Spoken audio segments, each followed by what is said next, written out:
So, okay. So, no, he was gone.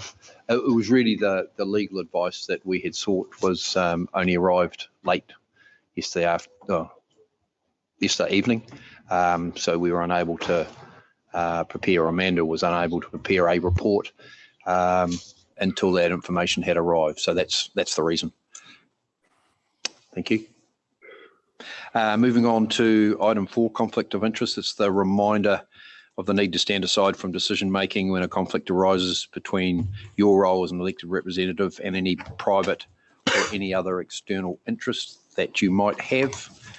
Anyone want to declare any interest at this point on any item on the agenda? All good. Thank you. Moving on to the presentation today, we're lucky enough to have the Otago Rescue Helicopter Trust annual presentation. We've got Graham Gale from Heli Otago, but Stephen Woodhead, former Chair Otago Regional Council, as a trustee here with us today. So a warm welcome to both Graham and Stephen. We've also got Vivian Seaton, the Secretary Manager of the Helicopter Trust. So a very warm welcome to Vivian as well. So if you'd just like to come up to the table, please.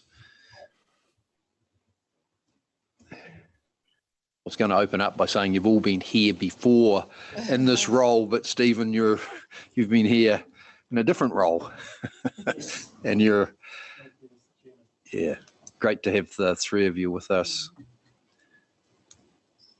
You may just have to pull that third seat along a little bit closer, maybe. And for Graham and Vivian's information, the microphones are, I believe, both are on and are voice activated, I believe. Vivian, Vivian, you'd be about to work that for us. Yeah. Right. Thank you, Mr. Chairman, and thank you for the very warm welcome, and thank you for the opportunity to present the annual report on behalf of the Rescue Helicopter Trust and get an update on the operational side of things from Graham. I'd just like to pass on apologies from our Chair, Martin Dippy. He's out of the region, actually, so I got asked to come along, and I'm righto. And so here we are. Great to see everyone, and good afternoon, councillors and staff. We've got a short PowerPoint presentation for you, 10 or 11 slides. Graham and I'll tag team there. Vivian will chuck in when I get some facts wrong, and then we can open up for some questions. Cool. Thank you. So we'll just carry on. Vivian, you want to give us this first slide? So I'm going to cover off the first 3 slides. This one's really in Graham's court, an operational thing, but it's just those headline numbers for you. And I'm sure there could be some questions back to that later. You can see some significant growth there, 1,703 patients. That's 4 to 5 a day. And when you look at the total hours flown at the bottom, 2,949, that's 8 hours a day there is a helicopter flying. So significant growth, and some challenges around that I'm sure Graham will come back to later. Flick on to the next slide.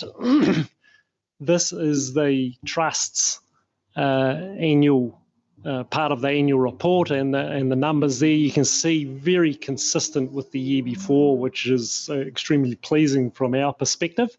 A lot of uncertainty in the current environment with COVID, communities' ability to fundraise and the likes, but so very consistent numbers with the year before. Our total expenses there at 732. It's the way things get treated, accounting procedures and the likes, but our total donations are actually just on 800,000, Vivian. So slightly above the 732 there, with a total revenue of 924. And do you have a copy of our report? Yes. On Diligent, yes, it's on. Righto. Yep, so you've got an electronic version which will give you far more detail and some explanation around the work and the year. So they're just the top end numbers, if you like. So we'll just keep rattling, and I'll hand over to Graham at this point to handle the next few slides, and I'll pick up the last one. Yes, thanks, Stephen. Graham, your microphone may not be on after I made that introduction at the start. That if you go on the left-hand side, the second. Yep, how are we doing now? Well done. Is that all right? Thank you. Look, we're still seeing, continuing growth, and strong growth within the, particularly in the lower half of the South Island, more so than on the top part of the South Island. And I continually asked about why that growth is happening, and it's because of the pathways, clinical pathways that have been put in place that has contributed to that. The spinal pathways that we take patients to Christchurch, where the STEMI pathway, heart attacks and that are, if that's called, the helicopter's dispatched pretty much straight away. Strokes with clot retrievals we're taking to Christchurch on a regular basis. But the other big factor in it is the implementation of IFR, which is Instrument Flight Rules, which allows us to fly in the cloud on these low-level special routes that we've put in over the last few years, and that has contributed significantly to it. We last December we ended up with 22% increase in December. This October just passed. 36% of those flights wouldn't have been done unless we're IFR.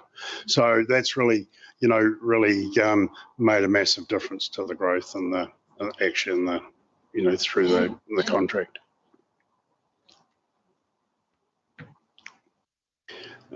Some of the medical equipment that the trust put in the last couple of years is, and I think there's one more slide there, is the piece of equipment on the left-hand side is a CPR machine, which it automatically does CPR. It's connected to the core pulse monitor, which is the orange instrument on the stretcher bridge there.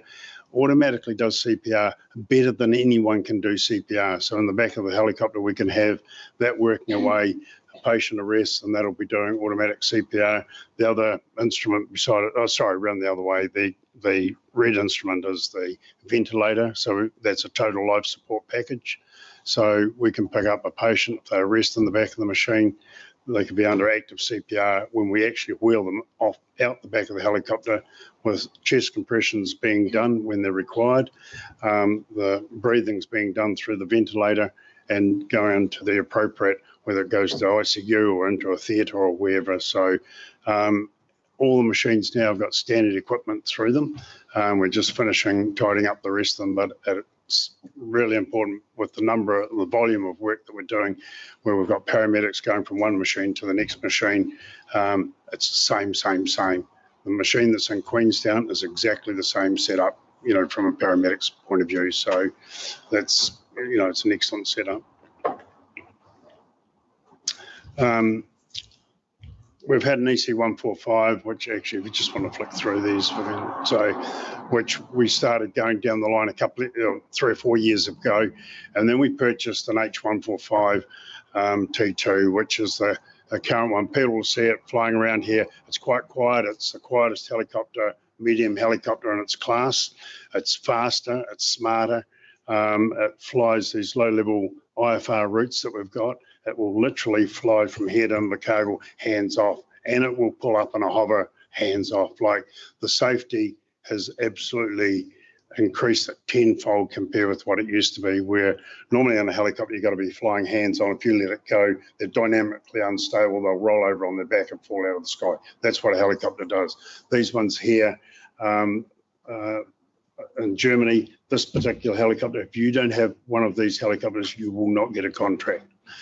So they're the very latest, the smartest helicopter, and we're really lucky to have it. Like, it's transformed how we've done business. Pilots out of business, yeah, well, they're only there to fill a seat now, really. So, but it is, they're actually simpler to fly. It's a very complex helicopter, but simpler to fly.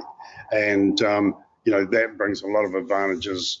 It's got the room in the back of the helicopter for the doctors or paramedics to work on patients if they need to put on a chest drain or intubate a patient when we're in flight. It's quite significant over the legacy BKs, but also when we're in and out of the hospital here a lot, it is considerably quieter, than the legacy BKs. You happy to take questions as we roll through? Are you happy to take questions as we roll through? Yeah, sure. Yeah, just the cost of a 145 approximate cost. $16 million. Wow. 16? Yeah. 16. 16.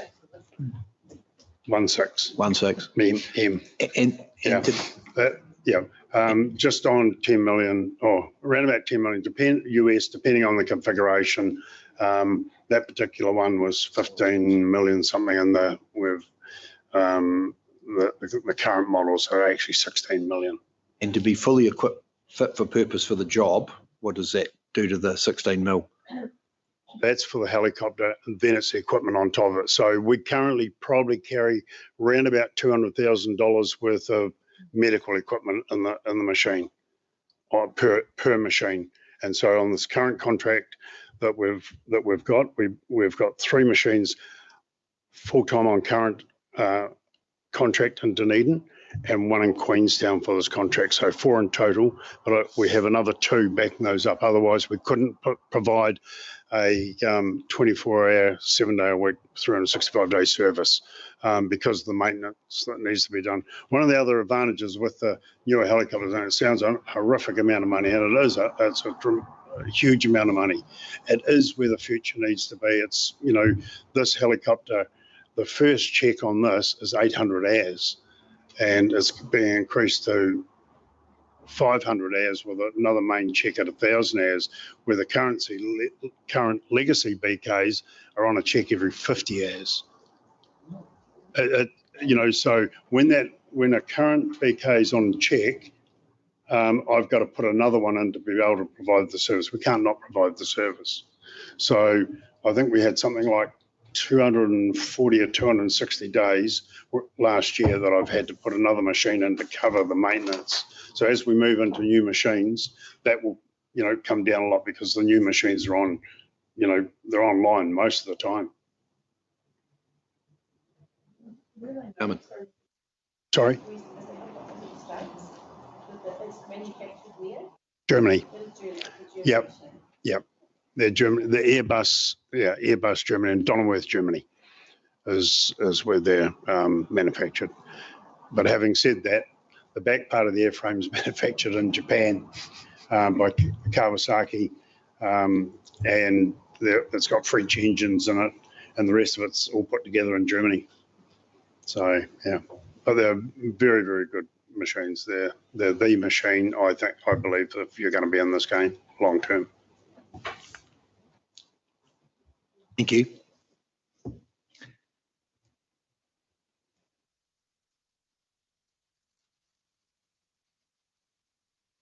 COVID. Yeah, well, we all know about COVID at the moment, don't we? COVID's actually a big deal for us at the moment, and the impact it's having, around the region, certainly on the impact on fundraising and that, and Stephen might want to touch on that. Operationally, it's a big deal for us. We get any one of our crews infected, we're standing down, and we could take the service out of offline, with 1 patient. So it's a big deal. We go and pick up a patient. It takes us about approximately 2 hours to put the machine back in the air, even if it's a suspected patient that's got COVID. So it's a pretty big deal as far as we're concerned. Stand just that 1 machine down and the crew. Yep. Not everybody. No, that 1 machine, and we try and split the crews. So we've got certain crews coming in at certain times. We haven't done that at the moment. We had a bit of a scare a couple of days ago, but it was only because a patient presented with symptoms, and so we would treat that as COVID until it's proved otherwise, and it was negative anyway, so which we assumed. But we go with a full kit. Everyone's done up in full PPE, and everything in the machine that we're not going to use is all bagged up separately to say cleaning that up, and then we've got a special fogging machine that you put it in, it mists inside the machine to get into every area, and then we've still got to do all the wipe down on all the surfaces and that. It's a really big job of decontamination and putting everything back, and also just the procedure of putting on your PPE and your masks and coveralls, of making sure that someone's there monitoring you when you take it off, that you don't reinfect yourself. You know, so, and even the pilots have to have it. So we try and get pilots separate with curtains, but it's, you know, it's very infectious, as we've seen, and we have to be very, very careful. You know, we could take the service right offline. You know, so and it's not just the crews on the helicopter; it's the engineers and the maintenance planners and all that, because we're all in the one building and we're all integrated and together, because there's maintenance happening 7 days a week at work to keep everything flowing. Is your contract with the Ministry of Health, does it require you to provide that service for them if they have a COVID patient to transfer from wherever to wherever, Yep. that you actually have to provide that service? Is that your deal with the Ministry of Health? We would never ever deny care to a patient or transporting of a patient. And, you know, if we're required to go and transport that patient, we will go and transport that patient. In the story, you know, and it'll be worked out long before I get the job, whether they decide to transport the patient by road or leave the patient where they are, you know. And if we get requested, we will go straight away and go and, you know, pick up that patient, and we have to, you know. It's but I think if we keep the right protocols, and, you know, with the COVID and the PPE and that, I think we'll, you know, we should keep the crews pretty safe. But there is a risk with it.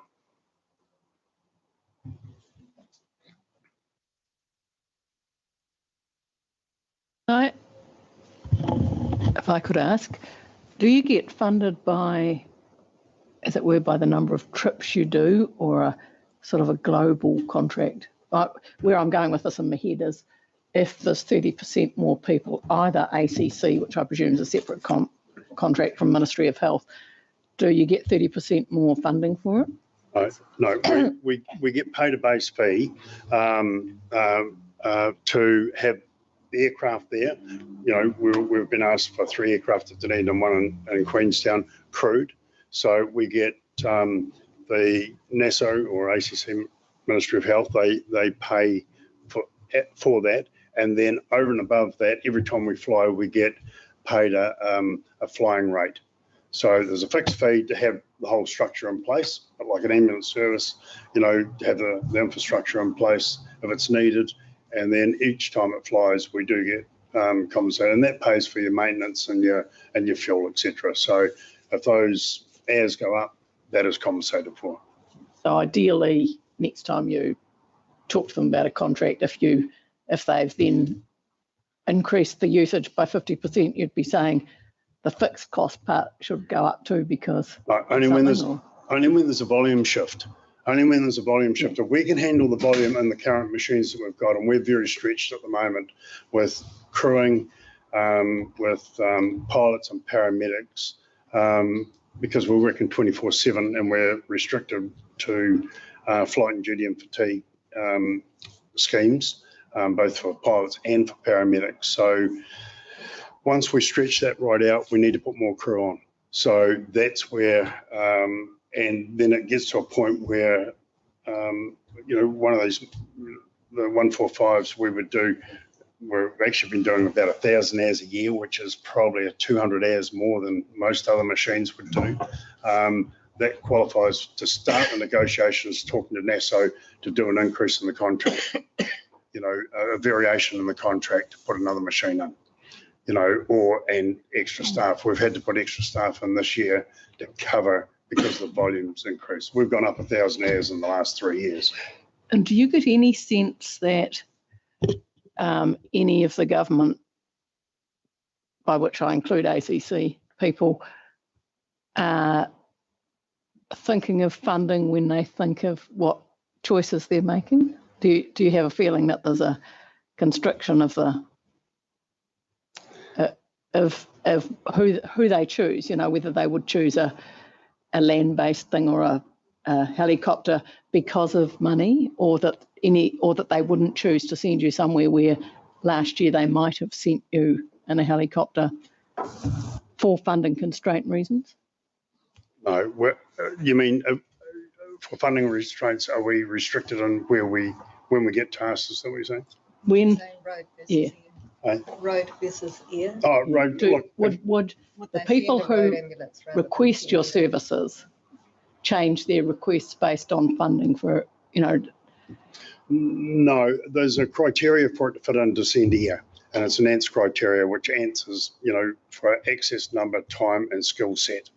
And if it falls within that, that's enough to trigger to send a helicopter. So if it's deemed for a helicopter and the status of the patient that we're potentially going to, and has it got road access and all that type of stuff. So my belief, anything that's by road should go by road, and that's pretty much, and it's well vetted through the air desk. So we have no say on where we go. So and all those jobs are audited. So it's a pretty seamless that's system. a comfort to us, or it should be.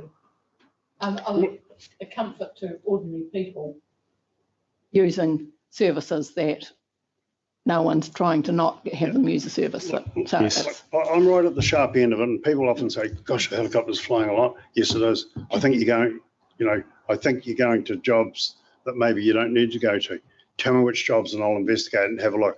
I know every job that we do, and I can tell. There might be the odd job now and again where we go and pick up someone, that's got absolutely no road access, that's way in the back of the mountains and up the route track or something that's rolled an ankle or a knee or that. I can tell you the amount of jobs that we go to, that is very insignificant, and it's in hindsight, and it's only the very rare job that I would go and say, well, we shouldn't have gone to that. And that's only in hindsight after the fact.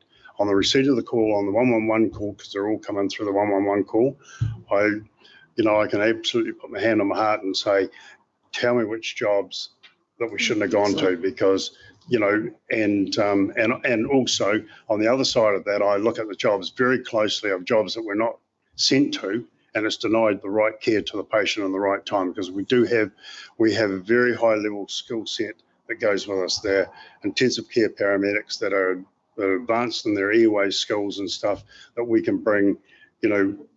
Prior to the helicopter in Queenstown, there was no intensive care RSI paramedic in Queenstown. We've transformed what happens in Central Otago for the level of care.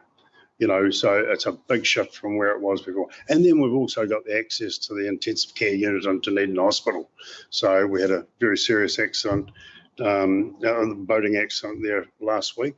The first machine got sent away, and the next one I rang in intensive care, and we had a couple of doctors and a nurse on the next flight, even though we didn't transport. That's the type of level of care that we've got. We've got the best level of care that you could have anywhere in the country. And I would challenge anyone to say that they've got a better system than what we've got. I don't believe they have, and it's not because I'm at the sharp end of it. It's just the way it's been set up, and the relationship between the paramedics and the DHB in Dunedin has been fantastic. Harry. Well, I'm just seeing how Hillary raised the money aspect of it. The first two slides you showed, the first one showed a real volume shift. The second one showed that your revenue versus costs had stayed relatively stable. So how is that being managed? So you're talking two different organisations there. So those numbers are the balance sheet from the trust. The numbers are the numbers that Graham and the team is delivering, picking up patients in the flying hours. So the operational costs are separate to what is being shown through the balance sheet of the trust. Absolutely. Yes. Right. Yes. Sorry. The trust's role is as a fundraiser to support the service, and the service is completing, Otago is completing the operations. Right. Yeah. So this is the Rescue Helicopter Trust. So those numbers there are the Rescue Helicopter Trust. Yeah. And this is, we're presenting our annual report to you in public today to ORC. Got it. Thank you. Yeah. Yep. Right. Let's flick through them again, please. Vivian, Graham, were you happy there? Yep. Yep. Sure. Well, that's it.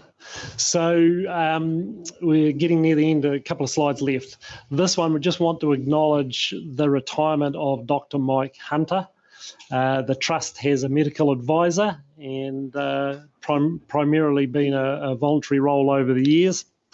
Dr. Hunter was there for more than 20 years and fantastic input. So we held a small function to acknowledge his retirement from that role. He's still working down at the hospital, still operating, I think. And our new advisor is Dr. Marcus Renner. And so, yeah, that's just want to make special mention of Mike there. And also Ross Black, who put in an enormous effort, along with Graham, essentially started the service locally and chaired the trust for many years. And it was good to see him acknowledged in the Queen's Birthday honours. So just two people that have been a crucial part in the development of the Rescue Helicopter Trust over the last 2 decades, and it's good to be able to get a chance to give them both a pat on the back and say thank you, and want to do that today publicly. And whilst we're on the thanks, just want to say a big thanks for your continuing support, ORC. And you'll be aware we submitted to your long-term plan, and you know, 350,000 as a core base funding is significant, and you know, it's a bit over 30% of the trust's income currently, and so we really value that input. It's also appropriate to say thank you, and there's the slide of the crew from Otago. And just to say thank you to Otago, who actually operate the service. The commitment and professionalism led by Graham of the team there does mean that we have the best service in New Zealand, the quickest response times, and just it's once to sit where you're sitting and you hear the message each year is great. But once you get a bit more involved and understand the detail and the commitment, the 24/7, the quality of service, it's just mind-blowing, frankly. We're extremely well served and lucky at this part of the world to have Graham and the team. So it's appropriate to say thank you to them for the last 12 months and the ongoing.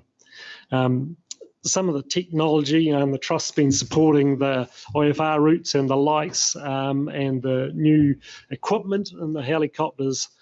It just means in a large rural southern South Island, the quality of service we get is just simply outstanding. So alongside thanking ORC, just say thank you to Otago. So that's us from a PowerPoint presentation. Happy to get into further discussion or answer any questions. Excellent. Carmen, thank you. Thank you. Then Gary. It's wonderful that we can support you from Otago Regional Council, and I'm really curious, do you have the same level of funding the south you go from others through? So for us, we support you and we love supporting you, and we know you do a fantastic job. When I hear you go across our flight path at Middlemarch, I think, well, where they go again, and some lucky bugger hopefully is going to make it. But the further south you go, and I know you do drop-offs to Kew, I've watched you recently, are we the only council that supports you? For example, do you get supported by Environment Southland or any other councils? How does that work? So Otago Regional Council was the only local government council that supports the Otago Rescue Helicopter Trust currently. Yep. There is another trust that's based out of the Lakes District, LDART, Lakes District Air Rescue Trust, and they are supported by Queenstown Lakes as well as a number of other sponsors, and they do provide some funding into the service in this part of the world. We do get, so the question I think Carmen's focused on Southland. We do get strong community support out of Southland, and you'll see on our annual report several names there. There's also several avenues that aren't immediately obvious. We get, I think it was 98,000 this last year from the Westpac helicopter appeal nationally, and that comes from the Southern South Island, not just Otago. The LDART does get support, and some of that comes out of Southland. They've had some significant fundraisers there, a bike race and the likes, raising reasonable money. LDART's contributing 300,000 into this service alongside our 700,000-800,000. And then we do have some corporate sponsors, for example, Ravensdown, who obviously have shareholders all over the place. So, but the point you make, it is clear there is an opportunity for a base supporter, whether it's local government or some other in Southland, along similar lines to ORC. And we're currently having conversations. We've been talking to them over the last couple of years or even longer, and we sort of just stood back a wee bit during COVID. There's a lot of uncertainty with the community and the service clubs, how they were actually going to function, and from our perspective, there might have been other community needs that needed a higher priority. But we've actually sailed through very well, as you can see in the trust numbers, and some of the service clubs have pivoted, for the want of a better word, changed how they do things, and but still contributed significant amounts. And so we're right in the middle, Vivian, of having conversations right now about assisting the next tranche of equipment that's required to be updated in the helicopters with our colleagues in Southland. Gary. Thanks for that.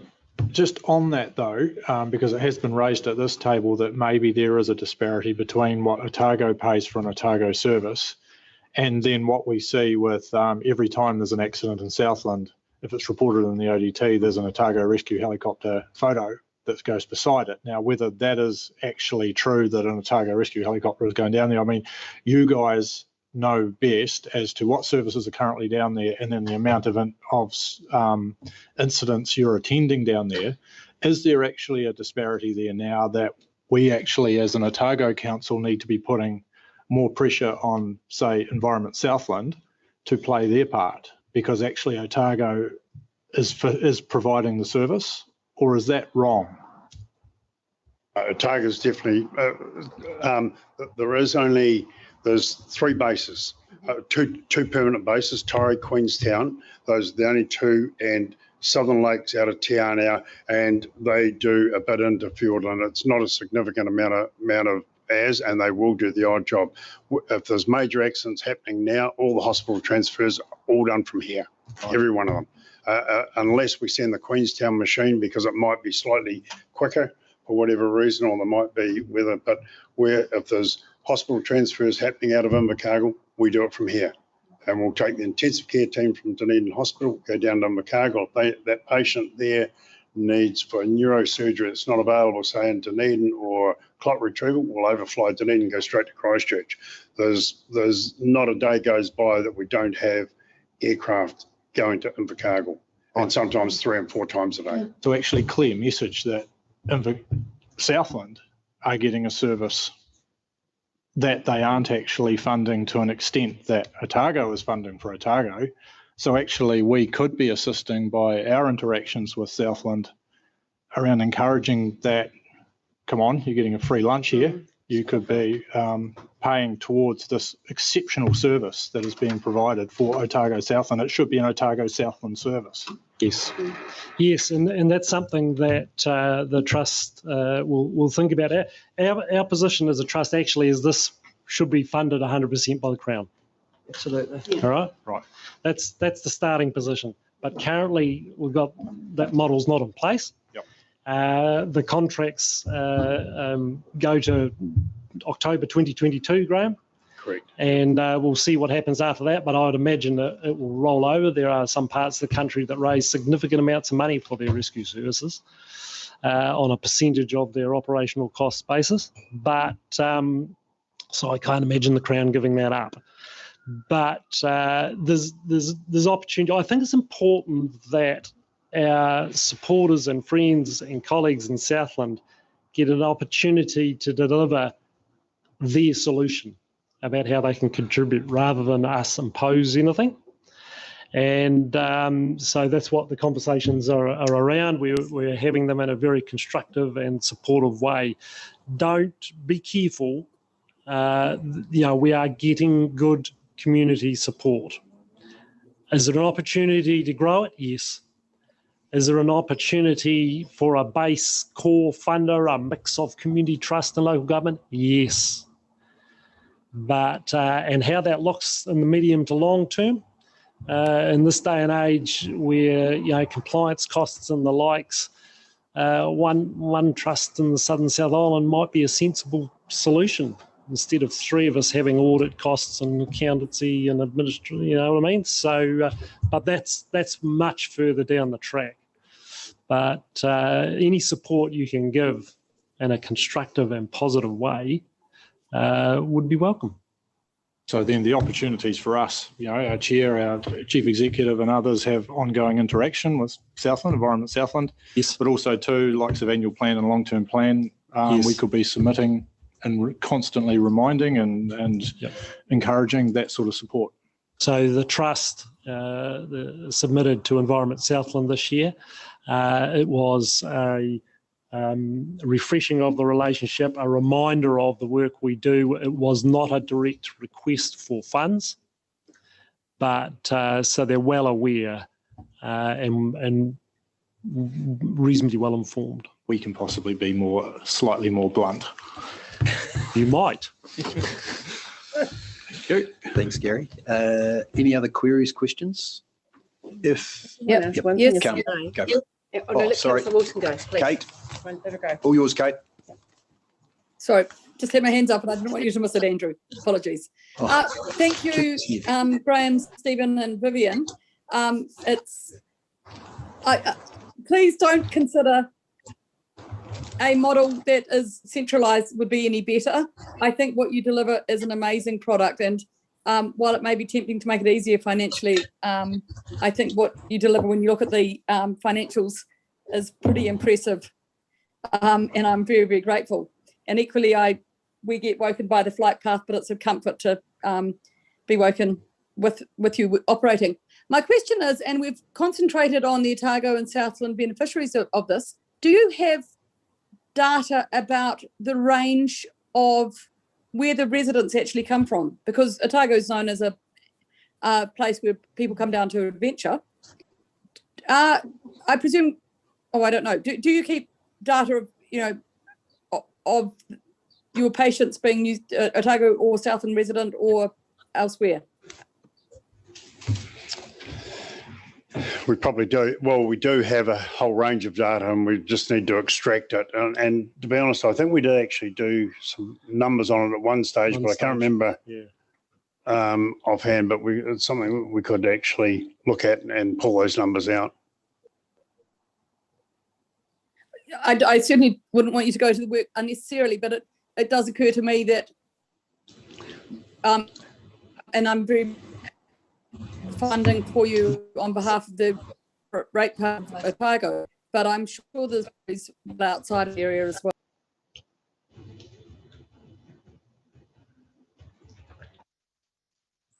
Thank you. Look, if there's no further questions, just on behalf of the Otago Regional Council, not only to the Rescue Trust, but also to Heli Otago, just to show our appreciation for the essential and critical service that is provided to the Otago Southland region, often life-saving situations. And I'm sure there is literally hundreds of examples of where people have been given a second chance in life because of the service that you provide. So thank you very much. And to the trust, Stephen, to Martin and the rest of the trustees and the team behind Vivian, pass on our thanks as well on behalf of the region. Keep up the good work, and thank you for being with us today. Thank you. Thank you. Appreciate your time. Yes, thank you. Thank you. Goodbye. Thank you. Good luck. Have a good Christmas, everyone. Thanks so much. You too. Take care. What's our funding?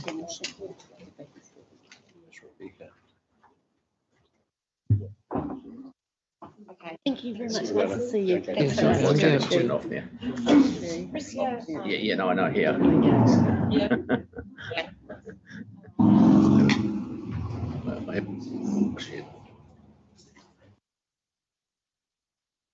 Just bear with us for a second or two. We're just having a little bit of an IT We just got an IT moment. We got an IT issue with Kevin's iPad. Who would James. Yeah. Over there, mate. I think we can keep moving on. So item number 6, confirmation of the minutes, 3 sets of minutes. Remember right? Is that right, Di? no, just the Oh, sorry. I saw a 3 at the end. So just the one set of minutes from the 27th of October 2021. I'll move that there are true and correct records, seen by Michael. Oh, sorry. Did Kate have her hand up? No. Seen by Michael. Any discussion? If not, I'll put the motion. All those in favour, please say aye. Aye. Against? Carried. Moving on to actions. Page 11. Any queries, questions, comments? Everyone's comfortable? Okay. Excellent. Moving on to item 8, which is the matters for, well, one of the matters for Council's consideration, 8.1 South Dunedin Future Program Update Report. We've got with us today, we've got Dr. Palmer, and we've got John Luke, and we've also got John Luke Payne, and we've also got Jonathan Rowe. Now, this is Jonathan's first visit to his new partial employer. I think I'll leave it to Gavin to introduce Jonathan, but hey, look, it's great to have you here. And I just want to make a couple of comments about the South Dunedin Future Program report, and it's great to get to this stage. I think that we've now got an opportunity to, I suppose, crystallise what South Dunedin is currently about, and in terms of its current state, and that term is used in Jonathan's report, but also looking into the future and what South Dunedin may look like 50, 100 years or whatever, and what sort of potential mitigation and adaptation, which could be decisions for the City Council and the Regional Council in years to come. But our role in terms of ensuring that natural hazards are investigated and managed clearly is a key function of what we do, and we'll continue to build that knowledge in South Dunedin. So this is a positive step forward as far as I'm concerned. The two councils working collaboratively together, employing a staff member to project manage the way forward is, in my view, a significant and positive step forward. Gavin, I won't say any more. I'll hand it over to you, and you will introduce Jonathan, and we'll work our way through our report. Thank you, Mr. Chairman. Yes, I'd like to introduce Jonathan Rowe, Program Manager for South Dunedin Future. I think what I'll probably do is hand over to Mr. Rowe, and you might like to talk a little bit about his background, how he came to be here, and then I think we're taking the report as read, other than maybe making 2 or 3 key points, and happy to take any questions. Excellent. Thank you, Gavin. Jonathan, we're in your hands. Thank you, Gavin and Mr. Chair. Thank you for the warm welcome, and it's great to be here. I guess just quickly a little bit about myself. So I've originally from Dunedin, grew up here, went to school and was a scarfie for a period as well, but have spent the last 20 years in other parts of the world, overseas, but also predominantly in Wellington, working for central government up there. So for the last sort of 13, 15 years, I've been working for the Ministry of Foreign Affairs and Trade in their aid and development division. So managing a whole lot of taxpayer funding that's spent offshore on a whole range of projects and programs, health, education, infrastructure, and the like, with a couple of stints in the Pacific and the Cook Islands and Fiji. And then most recently, I've been on secondment in the office of the Minister for Climate Change, so James Shaw in Wellington. So that's the job that I've done for the last couple of years. So this role's ideal, really, in terms of a merger of sort of my past history and professional interests. So it's great to be here, and I have to say, 4 months in, I'm delighted. It's super interesting, and it's going to be a challenging role, but I'm really pleased to be involved. You will have seen the report, and we'll be talking about that shortly. And but I just maybe flag one or two headlines. I guess 4 months in, one of the key tasks that I discussed with Gavin and Simon Drew and Jeanette Wekaira at DCC as well was my first sort of deliverable being a bit of a, what's the current state of the program? So what does it look like now? A bit of a snapshot, and then I guess a little bit of an independent assessment of how could we move forward and what would that all look like? So the headlines from my perspective are that there's a lot of really good work that's been done across both councils and other partners to date. Nothing's been wasted. It's all had a clear purpose in the sense of the operational work. Where there's a bit of a gap is how it all fits together and what's the overall strategic intent of the work. That, in a way, I think reflects the complexity of some of the challenges that are facing South Dunedin and the nation and globally in terms of climate change and how we respond. There's a lot of uncertainty, obviously, around what's going to happen with the science emissions. We're learning more about that every day, and then what the potential futures might be. So we're having to kind of navigate pretty uncertain times. What I was able to find in all of sort of the conversations I've had with the reports I've read is that staff are really clear about what they're doing day to day. There's been a lot of collaboration at officer level, information sharing and the like, but where it starts to get a little bit unclear is how all those bits start to fit together and what's the overall logic for what we're trying to do. What are the goals and objectives? What's the vision for South Dunedin in 50 or 100 years' time? In a way, I think the program's going through a natural evolution. Obviously, the councils have recognised some of this in the last 6 months, hence the establishment of the role that I'm currently occupying. So the next sort of step in that is really, I think, reorganising or redefining the program, and that's what we'd hope to do over the next sort of 6 or 8 months. Basically, clearly outline what the kind of key parts are, how they fit together, what the logic is, and then put the sort of systems, structures, management and governance over that's going to make it really sort of hum. That there's going to be a couple of points where we come back to the councils in the next 6 or 7 months to test that. When we look to sort of more firmly establish the goals and objectives, there's going to be a lot of community engagement in that as well. A lot of stakeholders, partners, mana whenua, business, industry, residents, but also I think there's a real role for councillors to help shape some of that vision as well. So in the new year, we'll be looking to engage this group and your counterparts at DCC with some workshops and the like. So I might leave it there. I could talk for hours on this stuff because I'm neck deep in it, but happy to take questions. Let's go to Michael in a second. Do you want to just touch on legislation, the sort of framework that isn't quite there yet, but is sort of coming, and what impact that'll have South Dunedin potentially? Absolutely. So you'll see in the paper that there's sort of 4 work streams that we've organised the work into. And the chair's pointed out one of them is a strategy policy work stream that really refers to that sort of national architecture that all of this is happening in. So there's a lot, this council will be very aware of RMA reform, local government reform that's going on.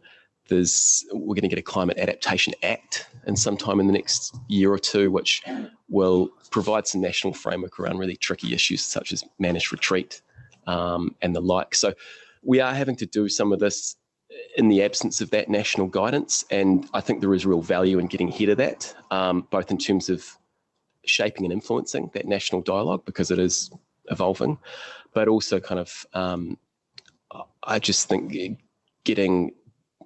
there's a lot of different elements of the system that we're not going to need to gear up and change, and I think this is going to be more of a super tanker that we have to turn around or redirect, rather than a speedboat that's going to change really quickly. So you've got a strategy and policy piece there that also is going to look to draw in a whole lot of best practice from the academics, and get that ingrained into sort of the business as usual work we do. Community engagement I've spoken about, which is going to be really core around setting objectives and really building that social contract for some of these difficult conversations and big decisions about the future. There's a planning and infrastructure piece, which is really around how do we use land use planning tools, hard infrastructure, and nature-based solutions, or the softer infrastructure, to really navigate our way through this. And at the front end of it is really the work that Jean-Luc and the team are leading around natural hazards. So really defining what are the hazards and threats that are facing this area, how do we respond to them, what's the community's view on all of that, and how do we navigate that in this changing architecture. So lots of different balls in the air, and one of my job is to start to try and coordinate all of that and communicate it in a kind of logical and coherent way to people. Michael. I read your public comments in the media this week, and you repeat the gist of them in this paper, which essentially is, I don't know what I'm doing, and that's not my fault, which is perfectly understandable given that we haven't given you, and neither has the DCC, a set of, looks like even a strategic direction, let alone a set of policies to follow and enact. The logic, as I understand it, is that and I don't come from South Dunedin, but that South Dunedin is sinking, and we've got to do something about it. I guess what I'm asking you is it your job to come back to the ORC and the DCC and say, these are the options you've got? They're everything from the previous mayor's let's abandon it and build Dunedin on the Mosgiel Plains, through to, well, let's go and get the best Dutch technology and put a nice canal system through South Dunedin. Is that, are you looking to lead that, or are you expecting that to come from us?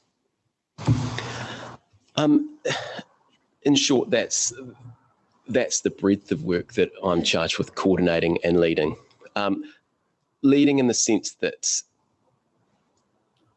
both ORC and DCC are obviously bureaucracies that are typically organised into vertical structures. So you get a three waters team, you get a natural hazards team and the like.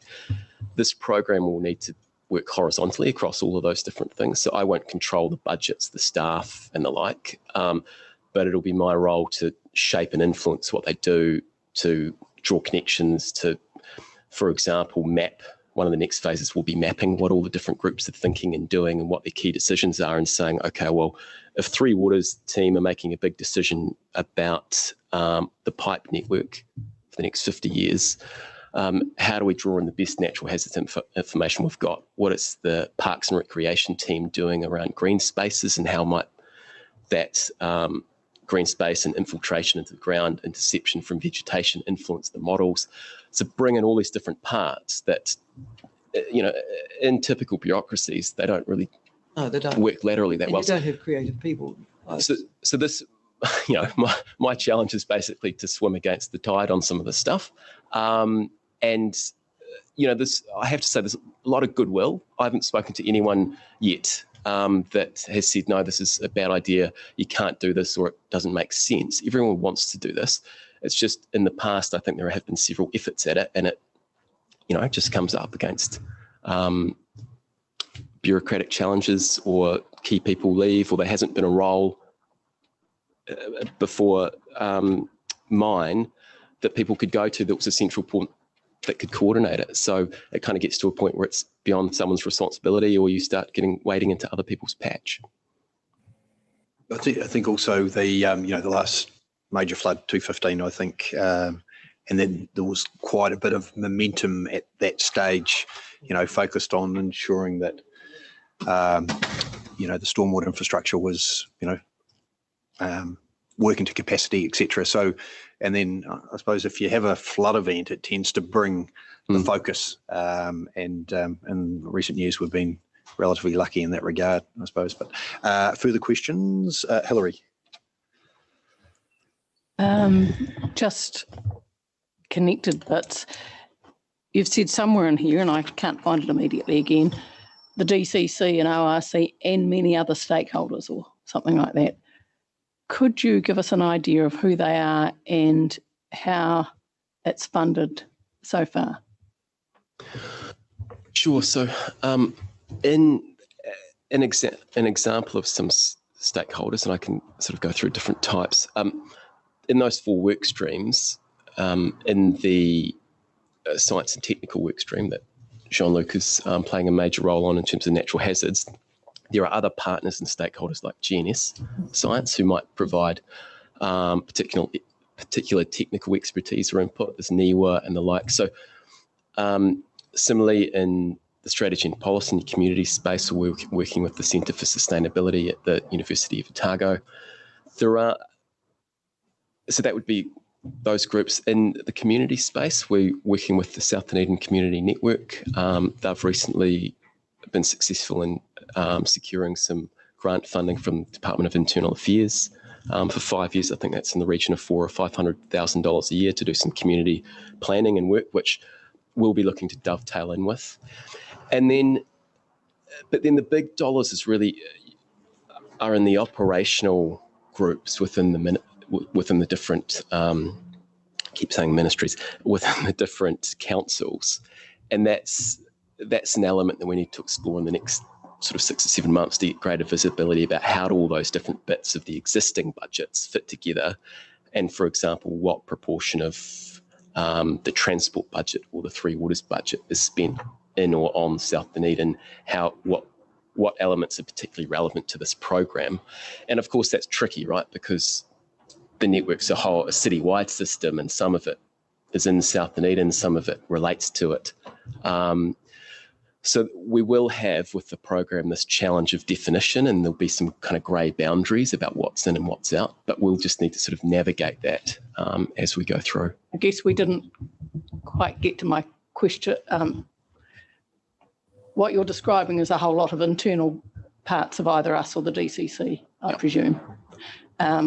So stakeholders would be you wouldn't usually say ORC and DCC and many other stakeholders, meaning internal bits of those, although I can see why it feels like they're stakeholders. So how's it funded up till now?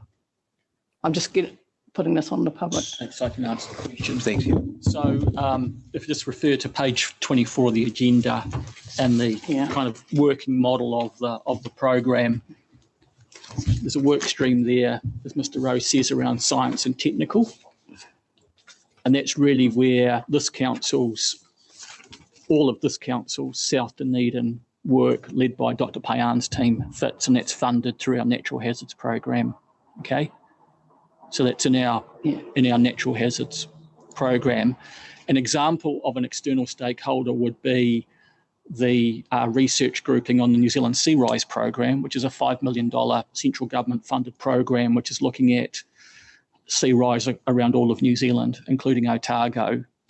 And that is producing research which is directly applicable into South Dunedin as to what the future sea level rise will be. So that's an example of a stakeholder that's contributing to our program at no cost to this council.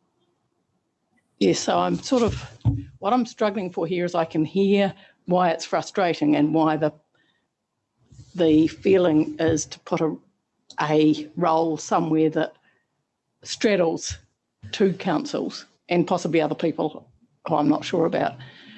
Funding-wise, from our point of view, the does it mean that you're invisible to us because we just fund different pieces of our organisation if we think that they're worth funding and you're not part of that discussion?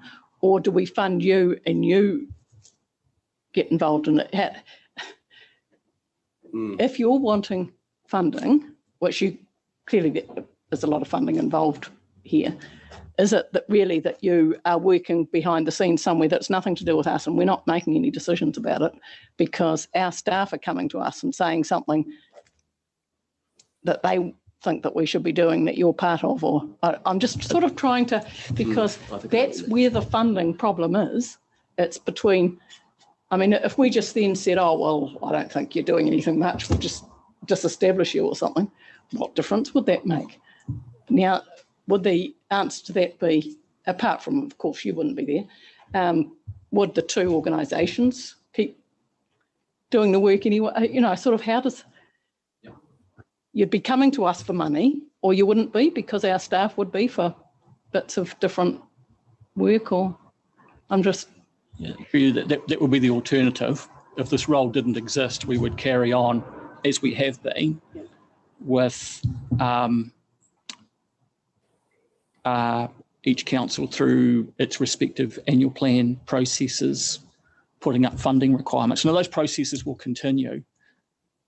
In practical terms, if Mr. Rowe thinks there is more investment might be needed in the science and technical area, then you will find that through Dr. Payan's program, and it will come back to you for decision making through an annual plan process. If you like, it doesn't change any of that.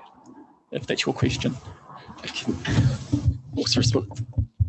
It's a confusing sounding question. I'm just looking at where the funding comes, because that's where the problem will be if we're trying to coordinate something, because if it comes from a whole lot of different pools that don't even come to us for any decision making, then it's not collected to get, the whole point of view is to collect it together, it seems to me. So what's the value out of this role in the program? In short, it may not be that more funding is required. So that may be some of the value that's added from the program in terms of identifying where there could potentially be cost savings by doing things differently, by coordinating different parts of the different systems to have some efficiencies or make different decisions that have been informed because things are being managed coherently in a lateral sense. At this stage, as I say, any funding decisions would need to follow the normal processes, annual planning and long-term planning processes for both the councils. But one of the next stages we will look at is that prior to this, I understand there hasn't been a sort of South Dunedin Future Program budget line, if you like. There might be, and it might be that we have to investigate what's the best way of doing that, because at the moment you might have a coordination budget that covers the program, but actually it makes more sense to have all the operational budgets, the big ticket capital expenditure just stays in all of the particular vertical work streams or the silos. I guess it will develop, and we're trying to do this to increase it with coordination, and all I can say to that is good luck. Thank you. There's the 18%, Alexa. Okay, we've got Brian and then Gretchen. Thanks, Brian. Yeah, just briefly, hey, thank you for the candid report. You talk about previously mixed results and personnel moving on and all this type of stuff. You've made some reference to your role of being about, swimming against the tide, and you've made some comments in relation to sort of that micro view and working with different entities. I'd just like to encourage you to keep looking at the big picture, and working backwards. So, you can spend all your time getting sucked into the bureaucracy and so forth. Ideally, you harness the energy of the community and the different councils, and you come up with a vision that works, and you facilitate, involve central government. We'll need their money. Thank you. Best of luck. Yeah. Gretchen, then Alexa.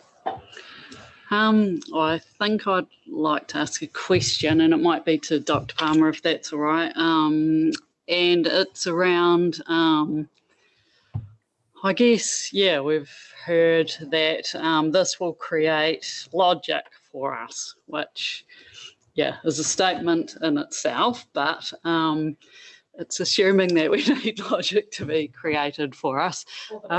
We've had nearly a decade of saying that as governance, we're ready for a joined up approach. I am wondering though, this creates a pathway forward and a program which hopefully will get to the point where we do have a joined up governance approach, but we've got some pretty good models across Otago where we've done that with councils really successfully, and I'm thinking of things like Queenstown and transport, those types of scenarios, and I am getting to a question. The question is there a detriment to trying to establish something earlier on in a project that joins up at a governance level, or are we better to wait for some unknown reason that I can't quite figure out in my head at the moment?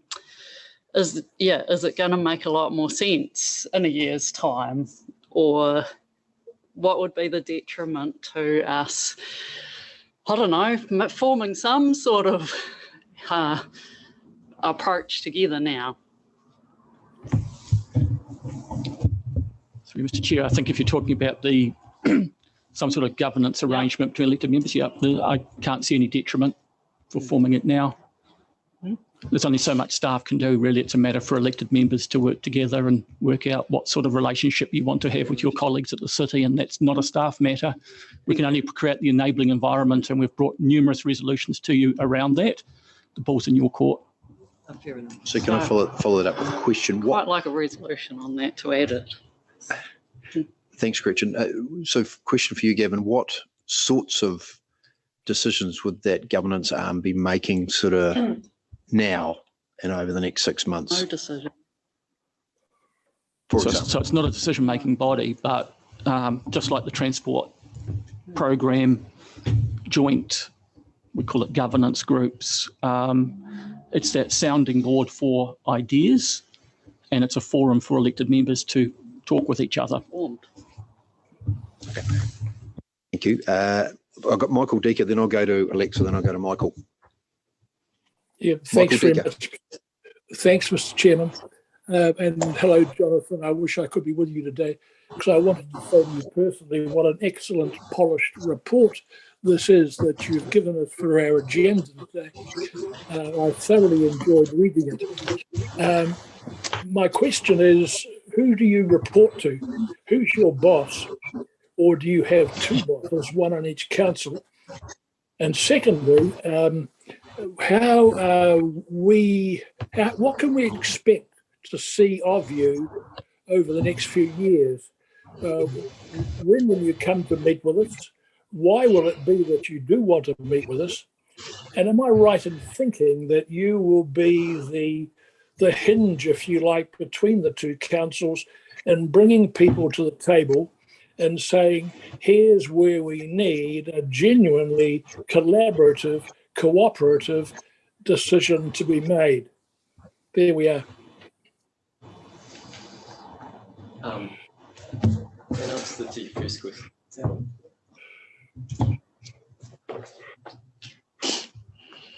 It is. Thank you. In answer to your first question, I do have multiple bosses, I guess you could say.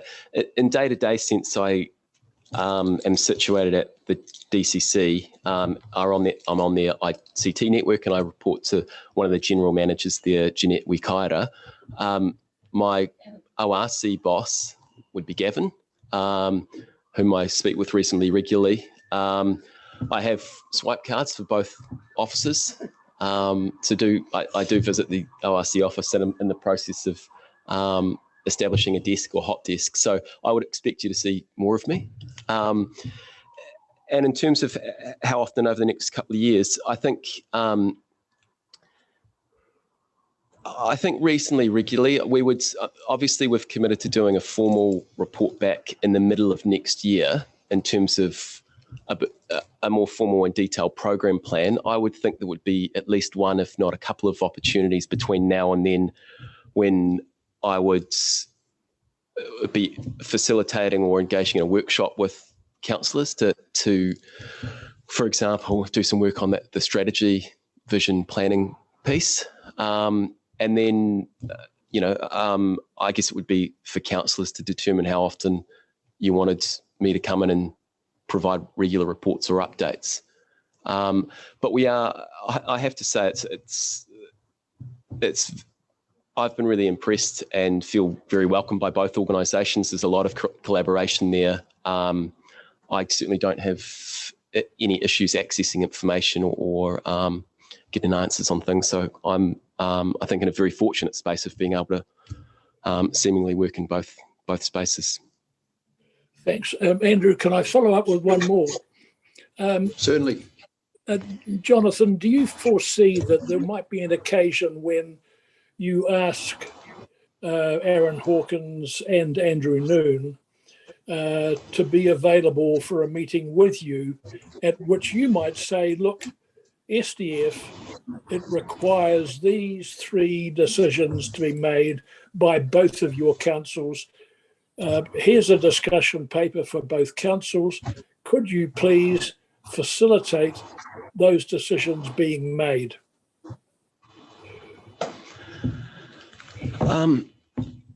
Short answer would be yes. And in a way, I guess this has been the first attempt at that, right? This is an identical report that's gone up to both councils. I understand that's not common. So we have, that's certainly the intent. This is the way we want to work. We will work with within whatever governance structures are set. And at this stage, at the stage of the program, I think it's functioning well.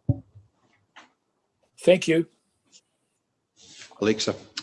Michael Deco has pretty much covered what I wanted to ask, but I guess it's a really good report, thank you. And I guess, is this something that we'd roll out across the district where there's similar circumstances? Is there an element of trialling this model as well?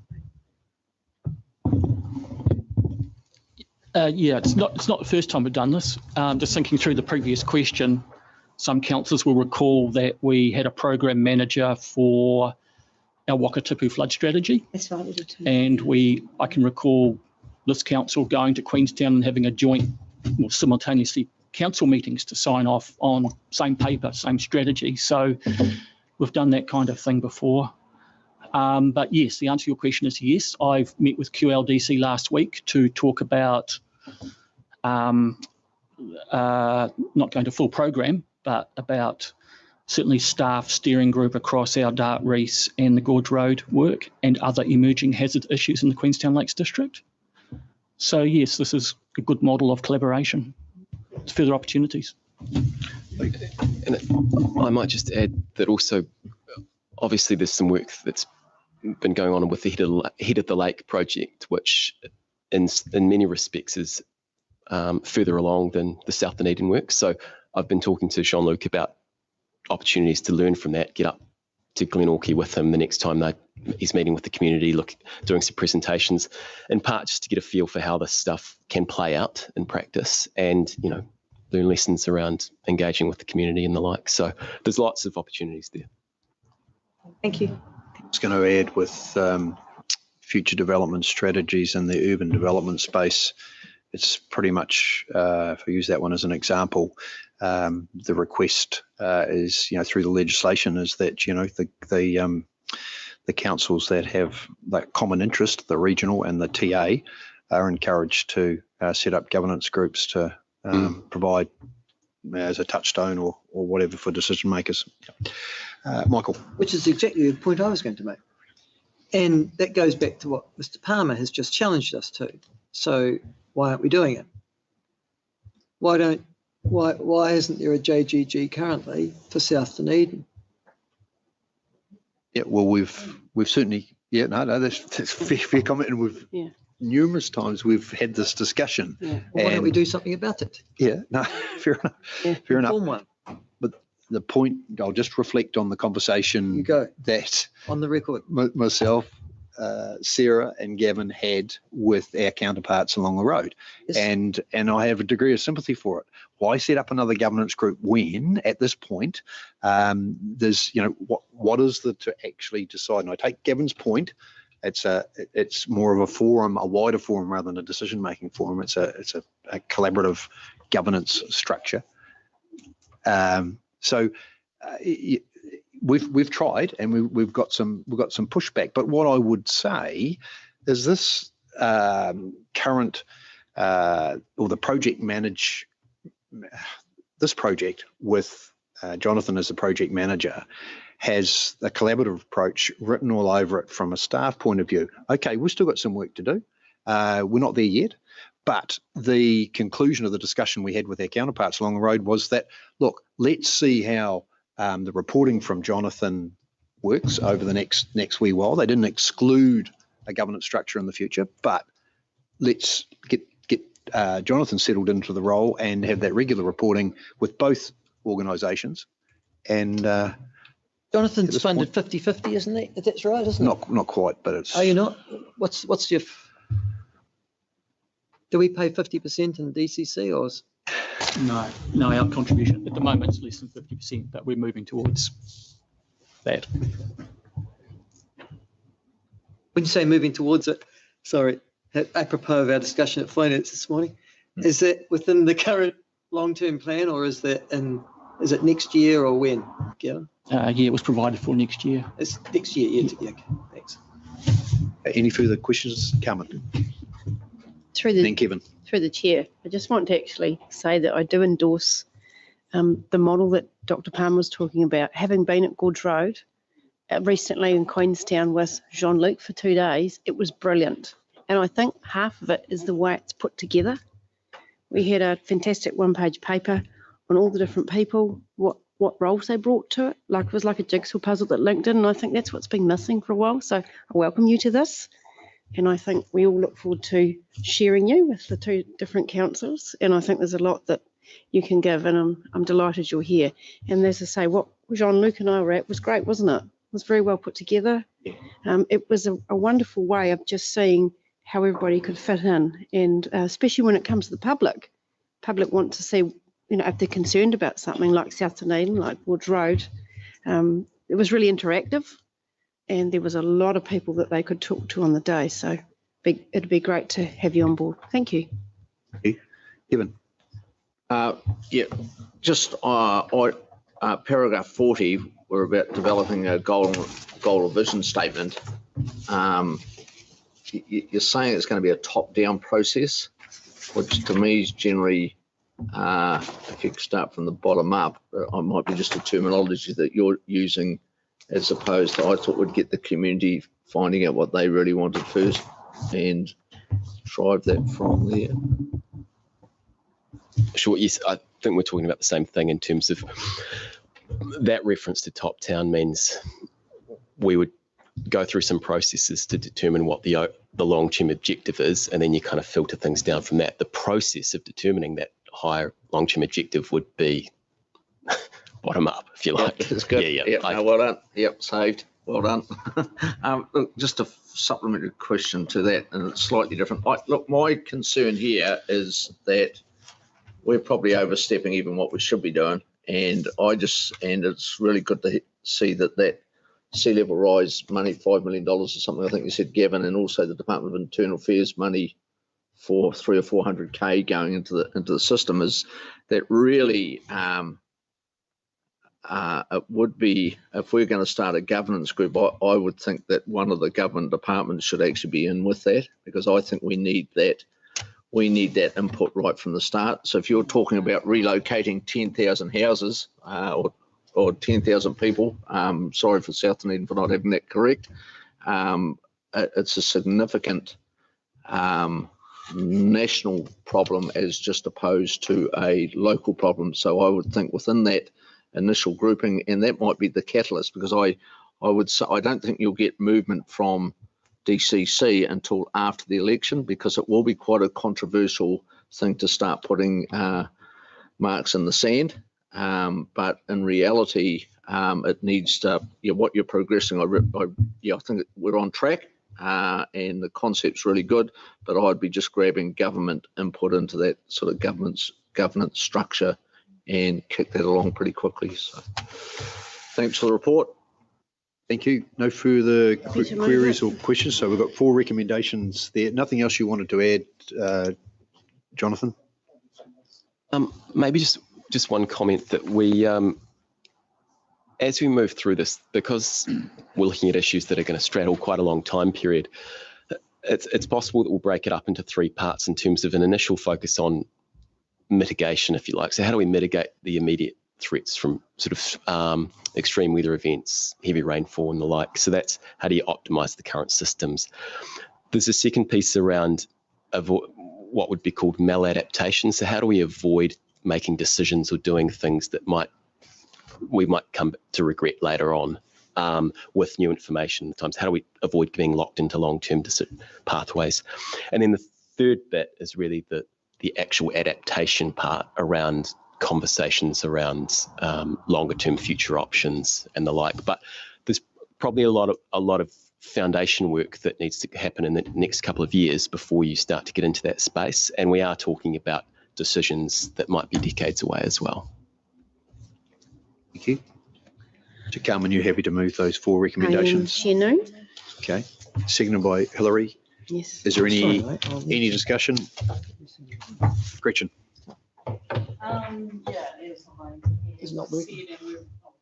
And a number of us have commented on this. Council has been committed to working with the City Council for a number of years and has been doing so.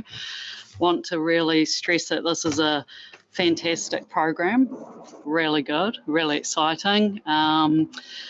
The dynamic adaptive pathways planning approach is really good and does involve community and will come out with logical ways forward, which is really great, really, really good. We've invested in that as 2 councils, but to me it makes no sense that we are not involved at a governance level as well. Strategically, staff have had to dredge through our strategic work and come up with, yes, guys, this lines up with what you want us to do, we think. So we're doing it and we're funding it. So obviously we agree, that's great. But I just think that we don't need to make decisions right now. No, we recognise that. That's for community and stakeholders and all of us to learn and to work together through dynamic adaptive pathways.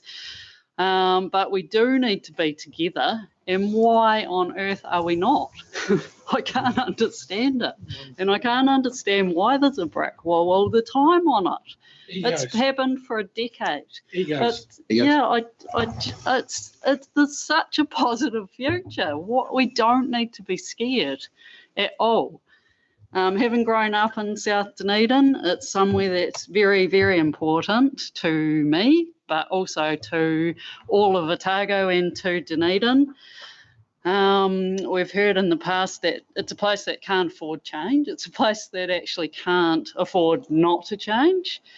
And deserves change actually for a number of reasons, not just the health impacts, which are insidious, they're not catastrophic usually, but they're happening and they're happening actually now.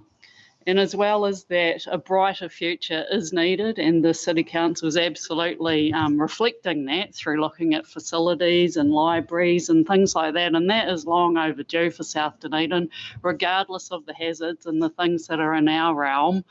That is happening, so that's great.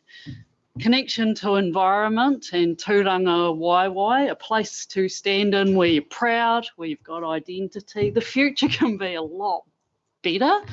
And it's our job to be painting that. We're the elected members in both councils. We were voted in by communities like South Dunedin to make a difference. It's our job, actually. If we're afraid of that because elections are coming up, that's not good enough, actually. This is too important to wait for the ideal year every 3 years when maybe we could do something.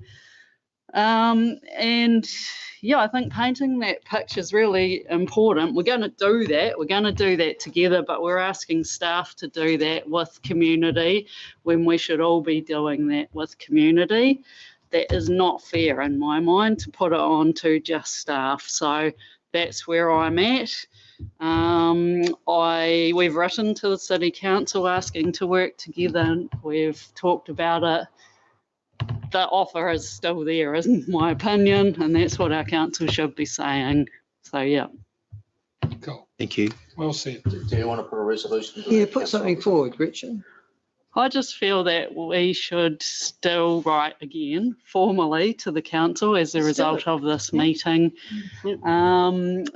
reiterating that we're really happy to work together at a governance level. I'll second you, Gretchen. I don't want to use this pun, but I mean, you can take a horse to water, but you can't make a mere drink. You can't. So, no, but so yeah, I'm not going to blame you if it doesn't work. No. Even if the water's rising. But we can publicly have a response. No, I don't think so. Look, just sharing a bit more of the conversation we had, there was just, I suppose, not pushback, but the point was around, create another governance structure at this point. Can we skin the cat in a different way with this reporting regime that Jonathan is going to provide going forward?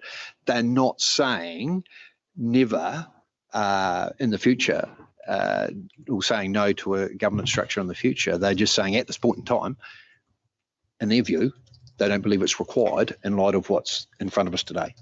Have they actually discussed it around their council table? Do you know, Andrew? I don't know.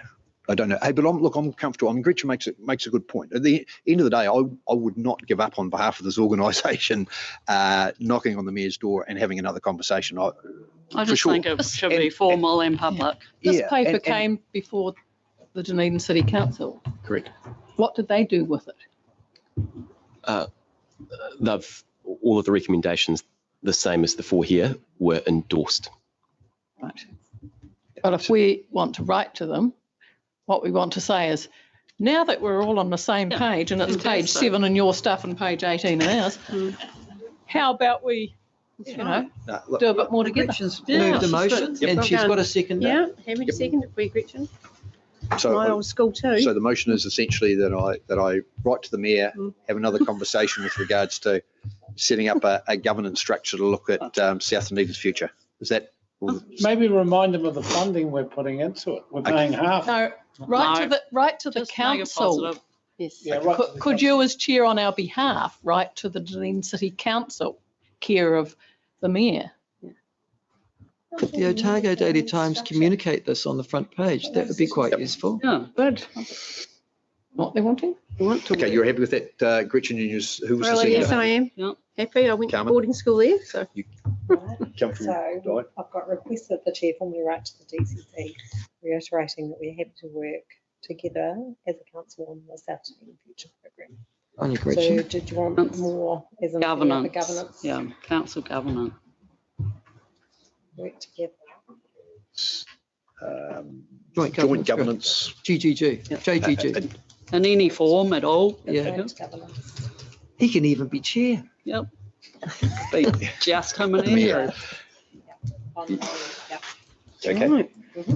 Right. So quite happy to put those 5 recommendations all together. Yes. Yep. All those in favour, please say aye. Aye. Against? Carried. Thank you very much. Thank you, John Luke. Thank you, Jonathan, and thank you, Gavin. Well done, Gavin. You got your way, Gavin. Yeah. Good work. Good. Yeah, I Okay. think you're right. Well done. Moving on to Yes, thank you. Nice to meet you. 8.2, extraordinary vacancy at the Otago Regional Council, the resignation of the Honourable Marian Hobbs. This is a report provided to decide how to manage the vacancy created by the resignation of the Honourable Marian Hobbs from the Otago Regional Council on the 1st of November 2021, in accordance with the Local Government Act and the Local Electoral Act. There's a couple of attachments there as well. There's the recommendations listed from 1 to 8. Just for your noting, in recommendation 2, Michael and I had a brief email conversation that was circulated to Amanda, and that's been incorporated in that in recommendation 2. Sorry, welcome, Amanda. Is there any comment that you would like to make, or any points with regards to the paper? No, happy to take the paper as read. Happy to answer any questions if there was any. Thank you. Any queries, questions? Alexa. I just wondered, is that the only option we have? We don't have options to replace in some other way? Yes. So under the paragraph paragraph 3 talks about you've got an option to manage the vacancy. You could either appoint a named person to fill the vacancy, or you could leave the vacancy unfilled. Thank you. But because the resignation was within 1 year of the local body elections, there's no by-election option. Got that. Thank you. Thank you. Any other queries? So moved. You're moving the... Oh, sorry. Before, just hold that thought, Michael. Hilary, then Brian.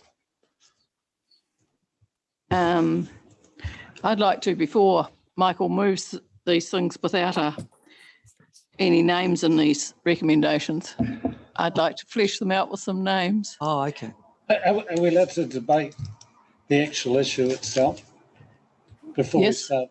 Well, it's absolutely. All part we'll of hang on. We'll deal with questions first, and if there are no more questions, then we will we'll go to the recommendations. And Brian, I'd like to challenge the recommendations.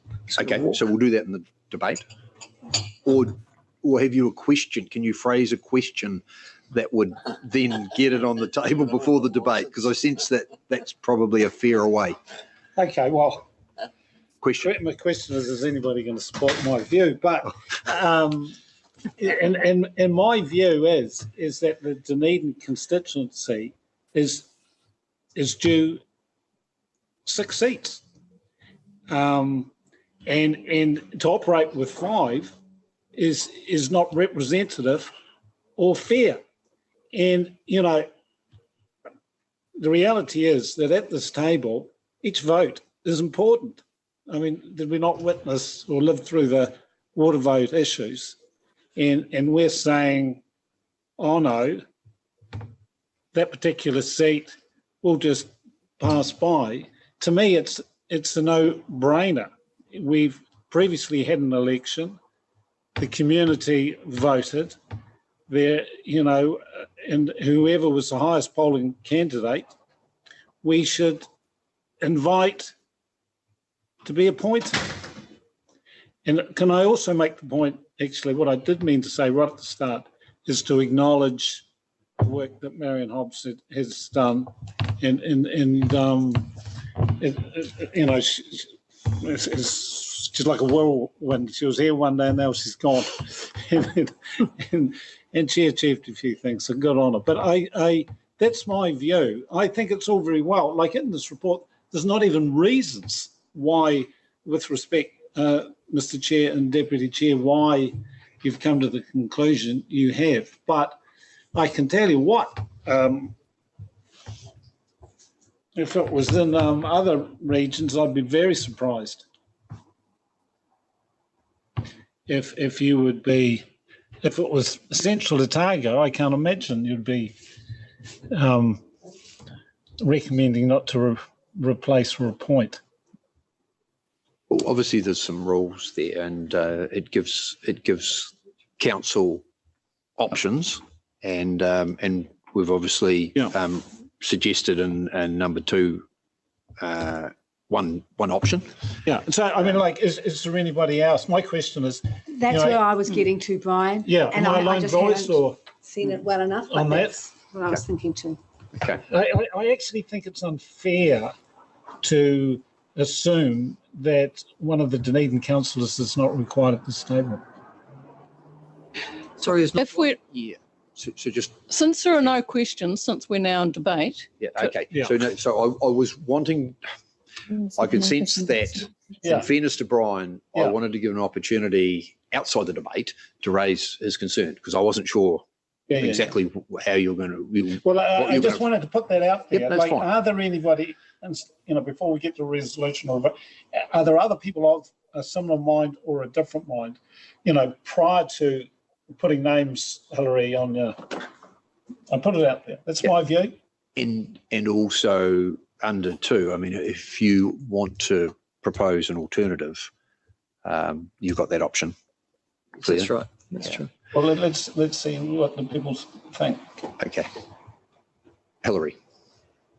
If we're now in debate about what the people think, or are we? I'm not sure. Well, we've got nothing on the table, Yes. but I'm just mindful that what Brian has raised may be I'll move a resolution to that effect. What I would like to. So are you moving an alternative to 2? Is that? Yeah, I'm moving an alternative that that this council invite the highest polling candidate from the last election to sit at this table for the remainder of the triennium. Maybe Mr. Hunter, I think, from Tahuna Intermediate. So I'm going to go to Amanda just to. That's irrelevant. No, it's okay, just don't worry about who it is just for a moment. Just thinking about what Brian has suggested with his alternative recommendation or alternative motion.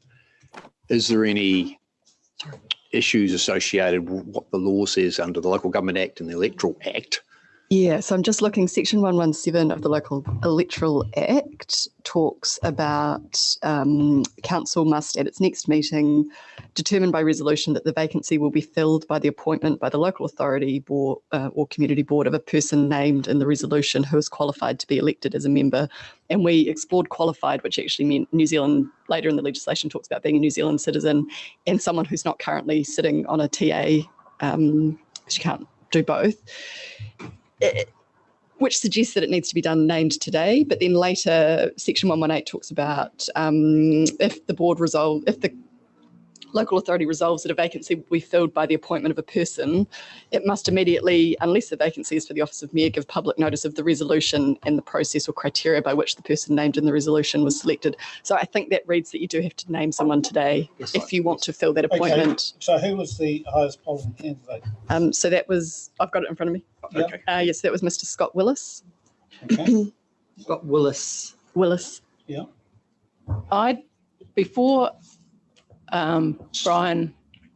So Brian's moving. Before Brian rudely interrupted me, which he did. No, but I gave Brian an opportunity to raise the issue in the question time rather than going straight to. The way forward would be to put that second resolution, and that will tell you whether there's any appetite for Brian's resolution. That's exactly. It's the other way to do it. Yep. That's a better way, because if it's sort of, if people are easy, but if there's overwhelming support for doing 2, then there's no particular point to find out whether Scott Willis might be available or might not be, or whatever. So in fairness, though, I've gone to Brian. Yeah. Brian has said he wants to move a motion along the lines of, Michael said he wanted to too. No. But I gave him the opportunity. So I'm perhaps doing this back to front. But Brian, you've moved a motion. Correct. Yep. Have you got a seconder? As your seconder, Alexa. So just to make it really clear what the motion is that the council invite the highest polling candidate from the last. Scott Willis. Okay, yep, it's the person, right. Invite Scott Willis, being the highest polling candidate from the last election, to sit at this table for the remainder of the triennium. We're entitled to invite somebody to appoint them. Yeah. Okay, we'll just check that with Amanda. Yeah, so sorry, just to clarify, if you name someone today, then within 30 days, you've got to come back and have another motion of council which appoints that person as if they've been elected to the council. Okay. So you'd come back on the 8th of December meeting or the 9th of December council meeting and appoint formally. Okay. And so if that person said they weren't available, that would be the point at which you'd come back. Procedural motion. You'll just hold that thought. So the seconder is Alexa. So, okay, so we're speaking to this motion, okay? Brian, you've got any other further comment?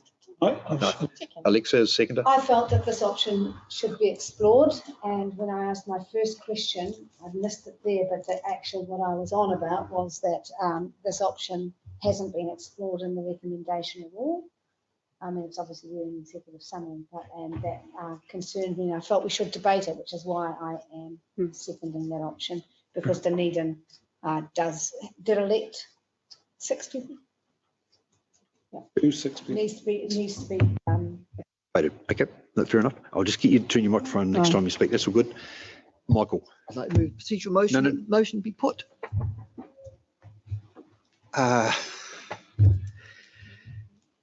Let's stop wasting time. Well, put that motion. We just No, the Brian's motion be put. Yeah. Okay. I think that's. Needs a seconder. Yeah, you do need a seconder. Very good. How sure as your second is? Okay. No, Michael. I'll second that, Michael, if it needs a seconder. Thank you. Okay, right. We'll just go to a division. Yep. So it's been moved as a procedural motion by that the motion be put by Michael, seconded by Alexa, by Hillary. Sorry. And we have to vote. We have to vote on whether it's a procedural motion. No, the procedural motion is that the motion be put. And then we vote on your motion, Brian. Yeah. So we need to vote on the procedural motion first. Sorry. That's my point. Yeah, sorry. I'll put the procedural motion. All those in favour, please say aye. Aye. Against. I think that was an aye. Okay. Aye. Thank you. Motion carried. So we go back to Brian's motion. And we all know what it is. We're okay. Yep. So I'll put Brian's motion, seconded by Alexa. All those in favour, please say aye. Aye. Against? No. No. Sorry, you said that would be a division. Yeah, I did actually. Yes, right. Sorry. Okay. So, yeah, Sorry. okay. We'll do it. Yeah. Sorry. Let's go. Sorry, Dolly. Okay. Councillor Calvert? No. Councillor Deaker? Aye. Councillor Forbes? Aye. Councillor Hope? No. Councillor Callagher? No. Councillor Laws? No. Councillor Malcolm? No. Councillor New? No. Councillor Robertson? Aye. Councillor Scott? Aye. Councillor Wilson? No.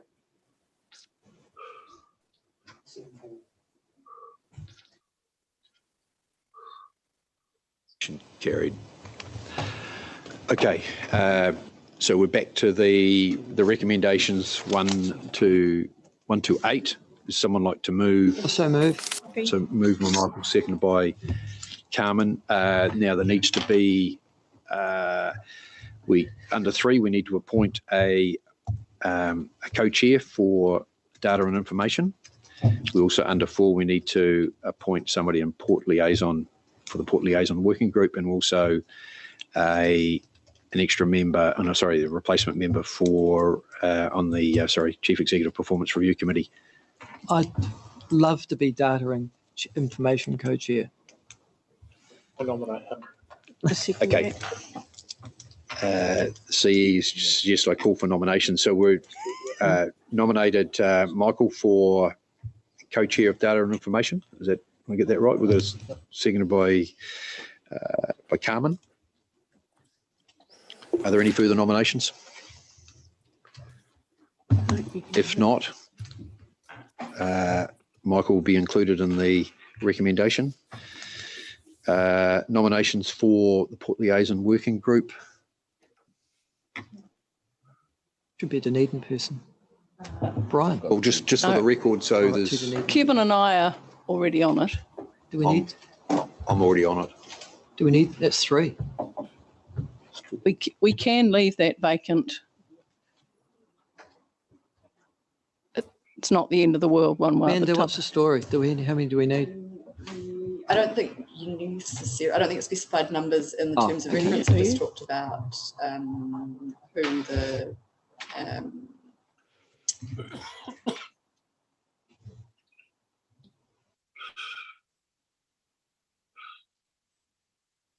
So the Port Liaison is currently chairs Councillor Malcolm, Councillor Noon, Councillor Calvert, and the Chief Executive are all members, and Marian, former Councillor Marian Hobbs was a member, but it doesn't actually specify how many people you wanted on that. So over to you. So we're fine to continue on with 3. Yeah. So we just disregard recommendation 4. And then moving on to 5, I'll call for nominations for the Chief Executive Performance Review Committee. Nominate Hilary Calvert, Councillor Calvert, as Chair of Audit Risk. Happily second that. Nominated by Michael, seconded by Carmen. Are there any further nominations? Brian?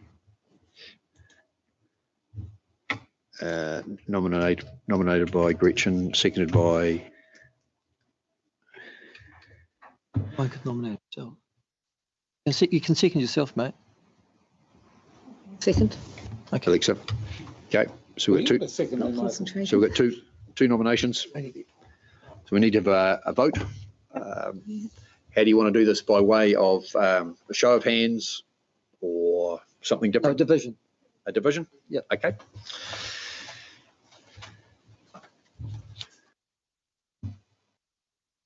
So 2 nominations for the Chief Executive Performance Review Committee, Hilary and Brian. So we deal with Hilary first. Right. So Councillor Calvert? Can I vote? I don't. You can vote. Yes, you can. Yeah. Councillor Decker? No. Oops. Yes. Gallagher? Yes. Malcolm? Noon? Yes. Councillor Robertson? Councillor Scott? Abstain. Wilson? Sorry, is this the first nomination? I can't, the sound is really bad at the moment. Yes, it is the first nomination. Hilary? Okay, yes.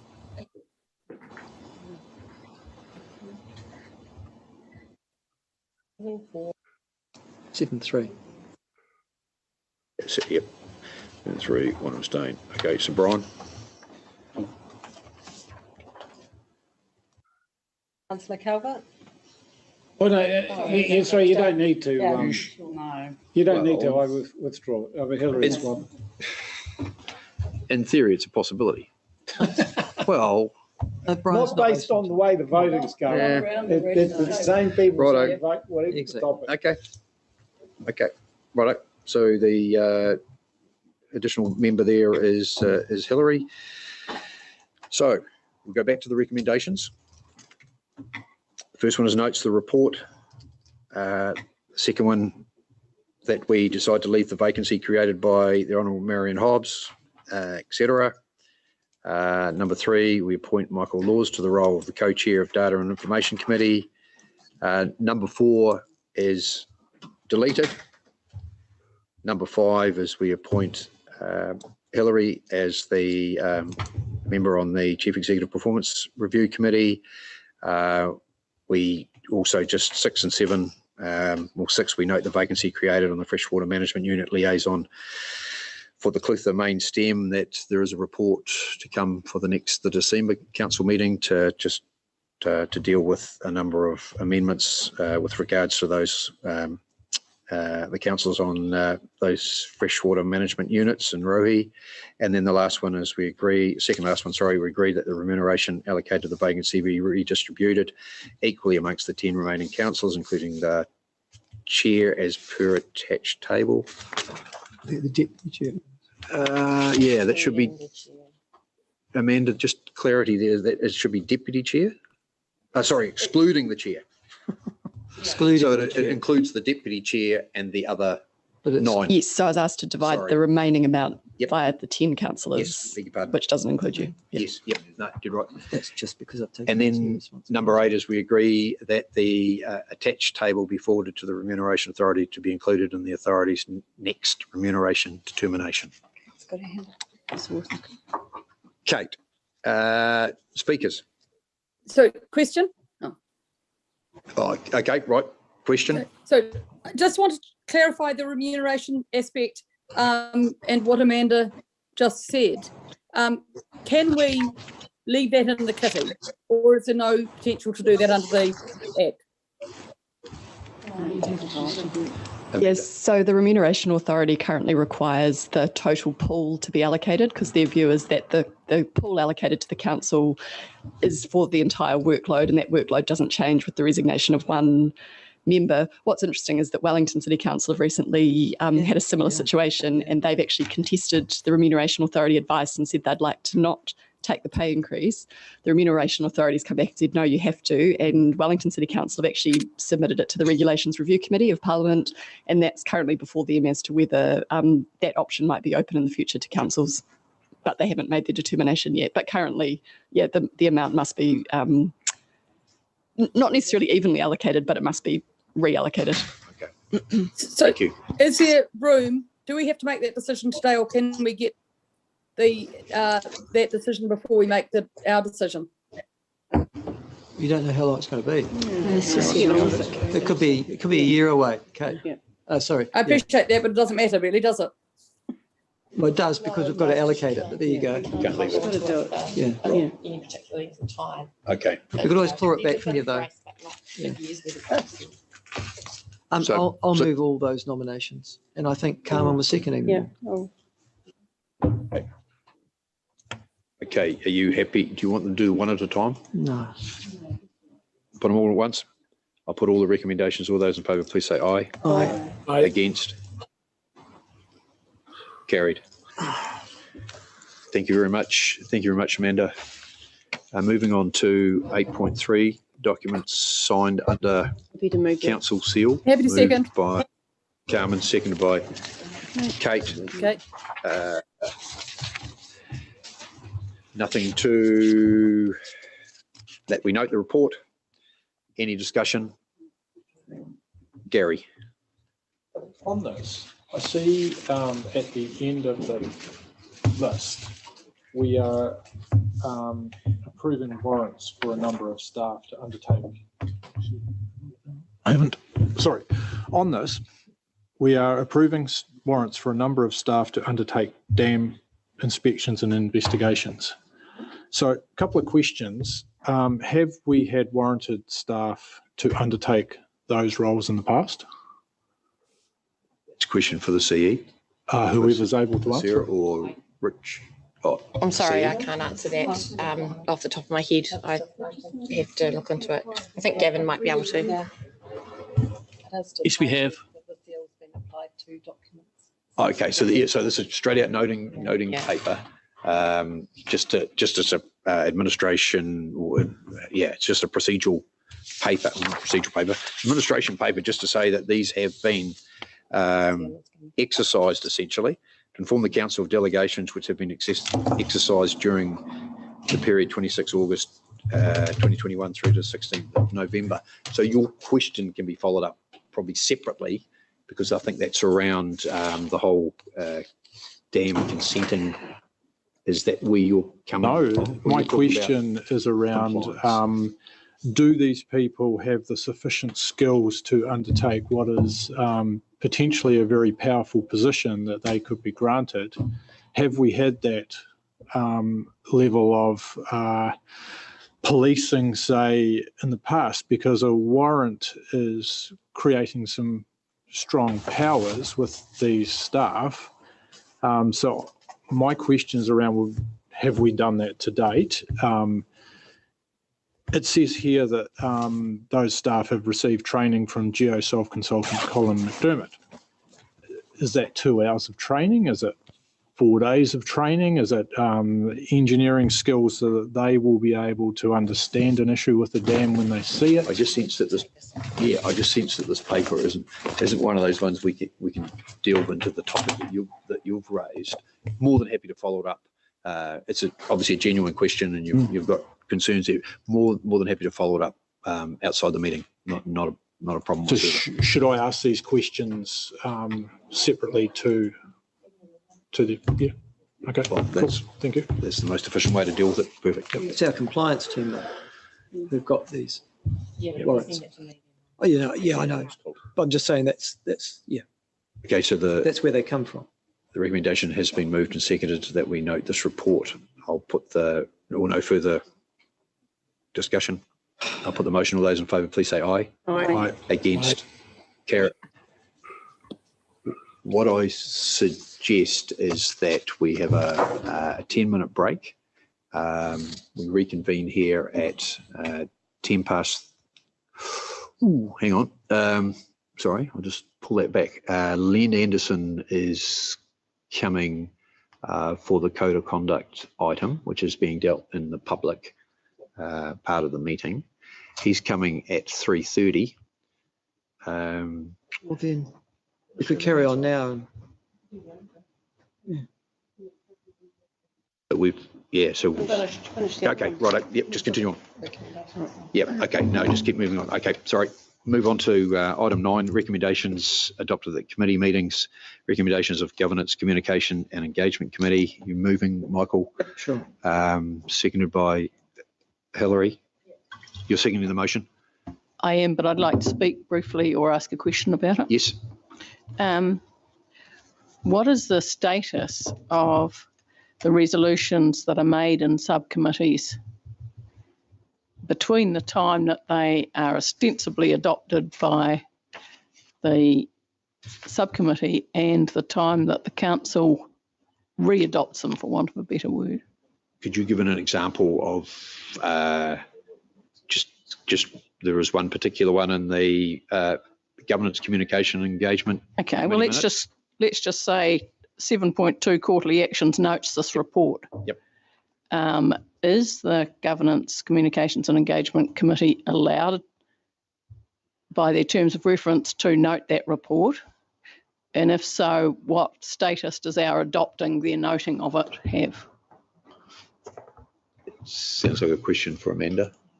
Yeah, sure. So we, all of the terms of reference of all of the committees say that they report to council. So we treat committees' recommendations as all of them need to be then approved by council, which is why these recommendations come on monthly council meetings. So we wouldn't action, we would wait for council endorsement of those resolutions before they become final. Because that's the way all of the terms of reference say reports to council. So they have no authority until the council passes them. Is that what you're saying, Matt? That's how we treat it. Yeah. That's how the terms of reference has been set up. That's fine. Yeah, that's cool. Thank you. So no further questions on that one? No. Hillary? So I'll put that motion. This is recommendations, governance, communication, engagement. I'll put the recommendation that council adopts the resolutions of the 10th of November 2021 Governance, Communication, Engagement Committee. All those in favour, please say aye. Aye. Against? Carried. Moving on to 9.2. The recommendations from Strategy and Planning, moved by Gretchen, seconded by Kate. Yep, she's got it. That the council adopts the resolutions of the 10th of November 2021 Strategy and Planning Committee. Any discussion? If not, I'll put the motion. All those in favour, please say aye. Aye. Against? Carried. Moving on to the chairperson's report. Take it as read. Happy to take any questions.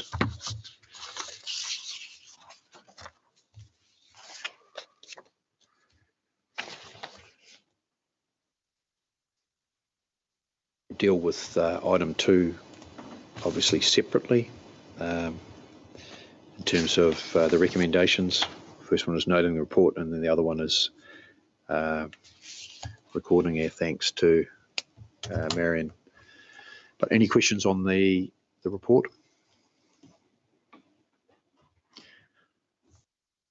If not, I'll move the first recommendation that we note this report, seen by Hillary. Any discussion? If not, I'll put the motion. All those in favour, please say aye. Against? Carried. The second one that we record, or the Otago Regional Council records its sincere thanks and appreciation to Marian Hobbs for her loyal and conscientious service to the region during the period of 2019 to 2021, and wish her every good wish for the future. I just want to make some comments. I first bumped into Marian at a community meeting in the Sawyers Bay Hotel, the Kerry's Bay Hotel, sorry. There's no hotel in Sawyers Bay. But anyway, Kerry's Bay Hotel, and that was about foodstuffs downgrading the New World supermarket in Port Chalmers to a 4 Square. And that was the first time I'd ever met Marian, and she was obviously an earthquake, Christchurch earthquake refugee, had moved down to, I think at that stage she might have been living in Sawyers Bay rather than Kerry's Bay. But anyway, she was basically running the meeting, chairing the meeting, and vigorously taking notes and taking on board the concern from, I don't know, 20, 30, 40 people that had turned up for the meeting to put pressure on foodstuffs. And Marian was writing a letter to foodstuffs and, rattling the cage, and that's her style. And she was boots and all involved in community activities pretty much immediately after she arrived in West Harbour. And I also had quite a bit to do with her at the Orokonui Eco Sanctuary, where she was a trustee. There, I was tied up with the business board that sort of sat under or below the trust board, and once again, she rolled up her sleeves and was heavily involved at a fairly early stage after arriving in the community. So she was always willing to more than do her bit and roll up her sleeves, and I know all of us around the table have seen this sort of passion that she brought to topics, pretty much any environmental topic or passenger transport. She was, air in particular was probably one that she was extremely passionate about, but she was passionate on probably most environmental topics. But further speakers.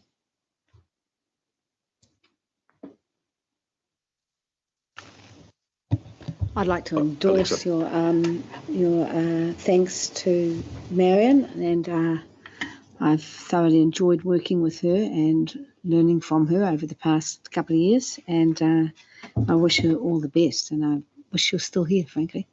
There we go. Thank you. Thank you. Further speakers? Brian. Yeah, as I said previously,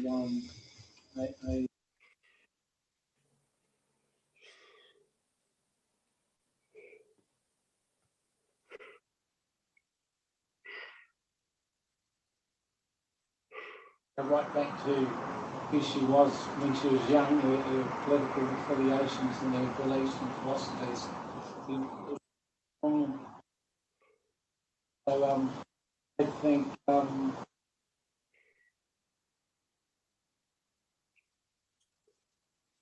Michael Dika.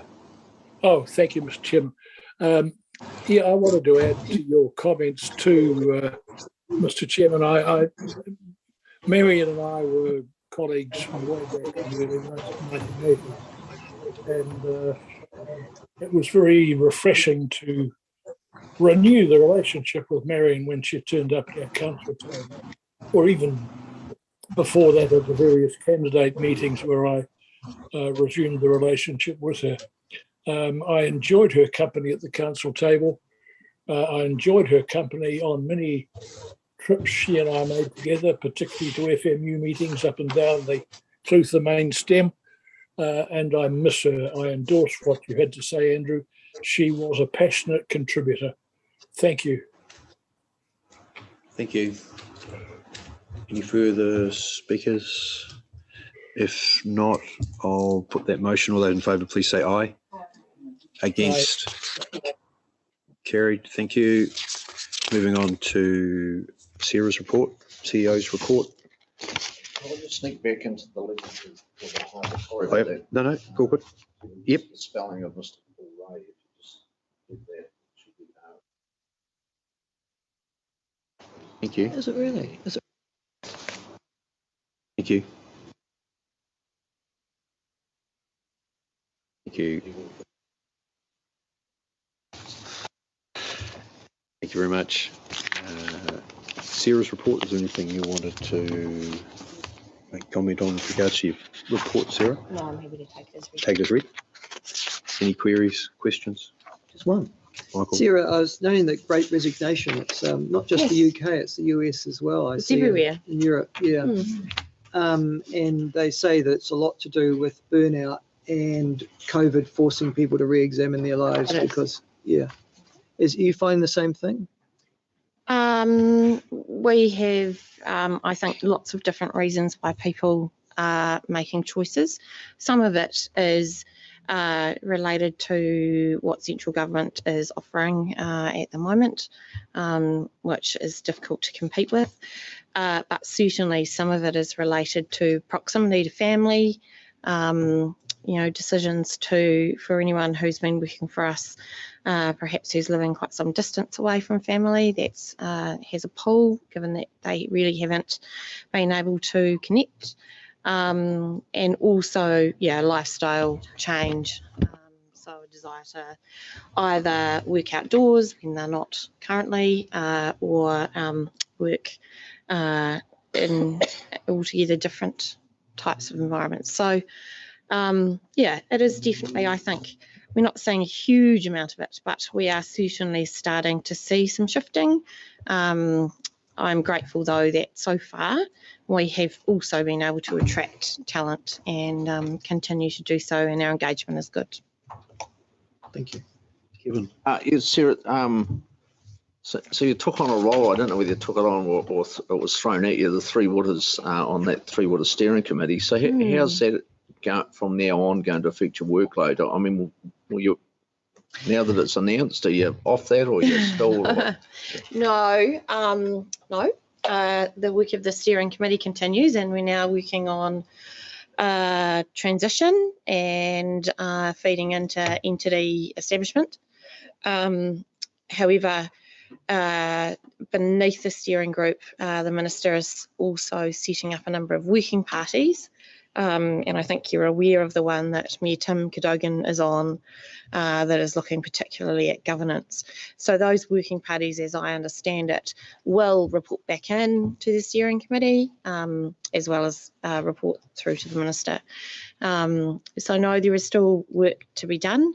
But at this point in time, we're sort of at the stage where people are evaluating their membership and their availability. As the only regional council representative currently, I feel like it's important that I'm still at the table.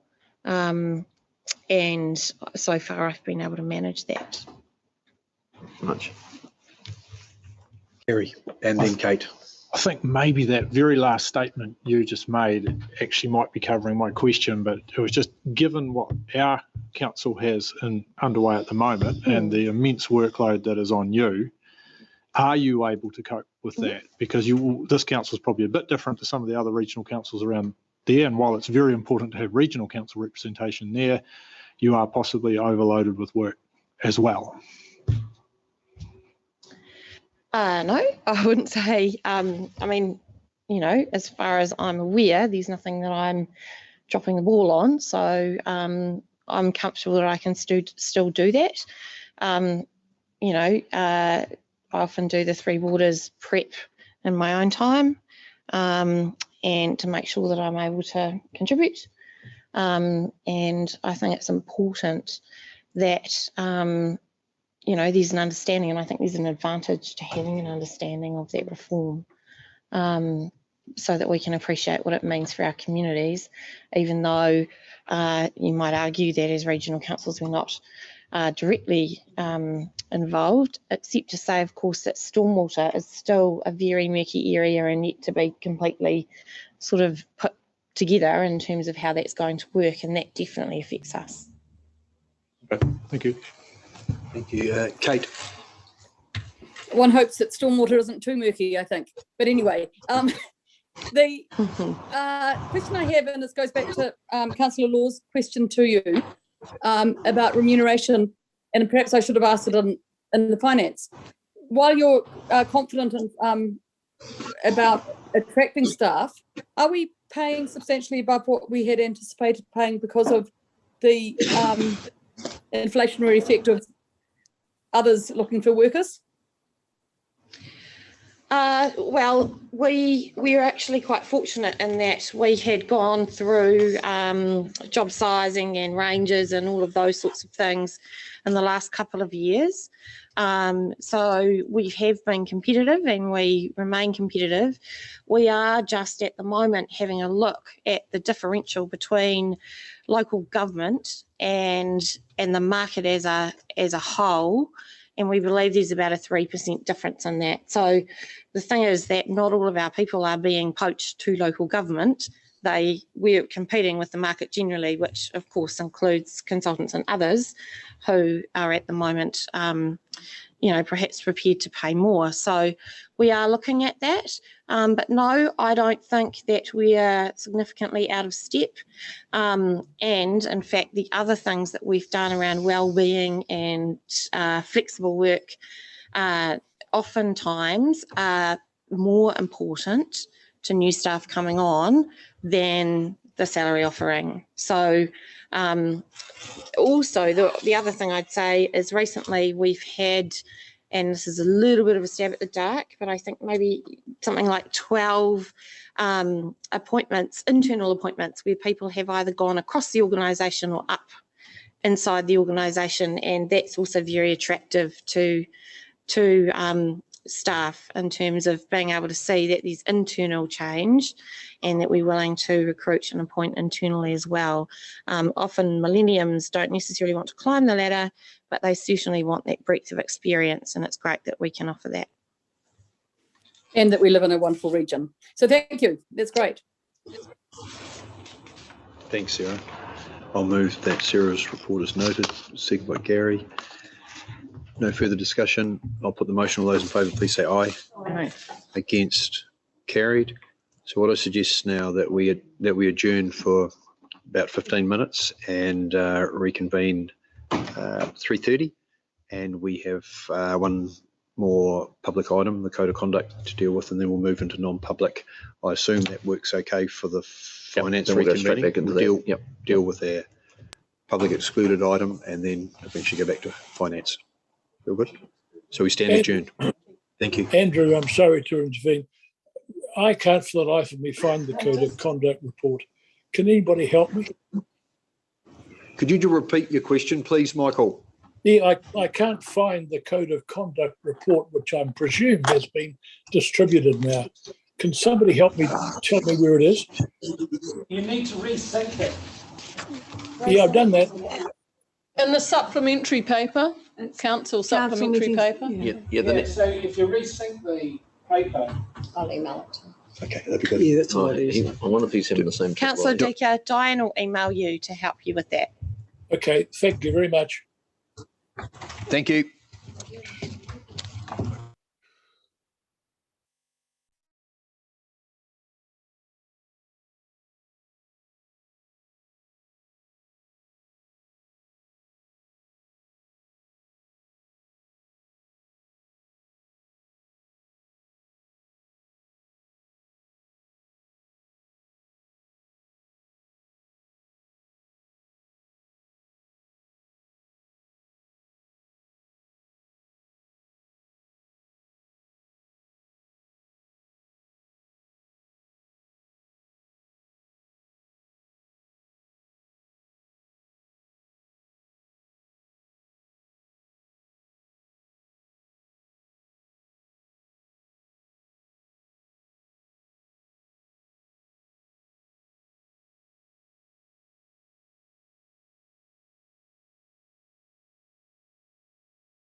Chair.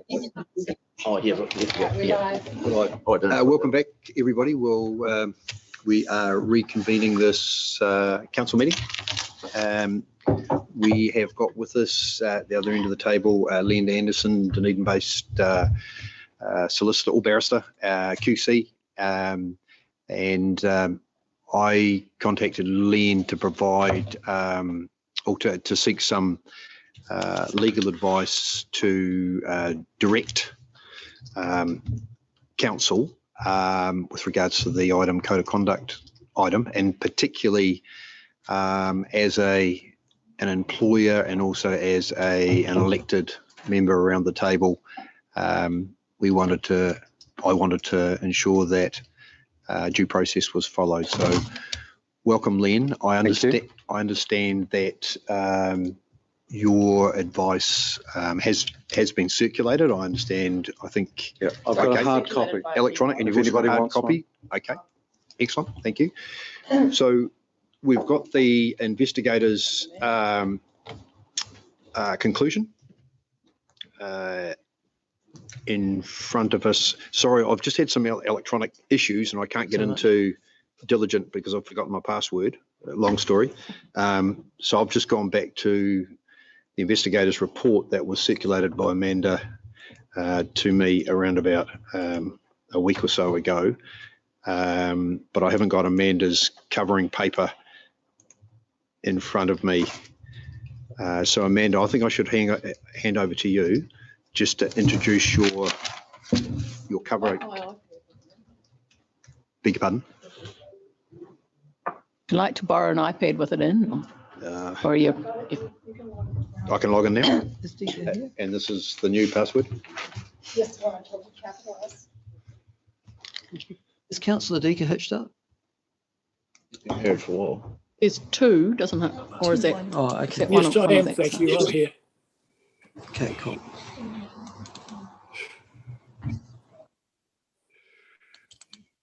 Okay. Yes.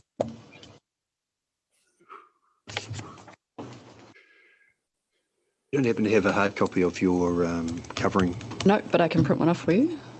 Please. Sorry about this. I had the same issue as Kevin had with Diligent freezing. Okay. You just all went back to the 10th and 11th of November. That's all I could get.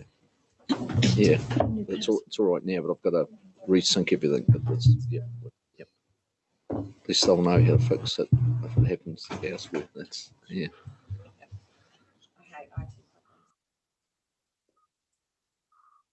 They make you use language that you don't really want to use. Has to be a new one. Oh, can't be this. Oh, sorry. No. Oh, okay. Usually it's Righto. It's even worse.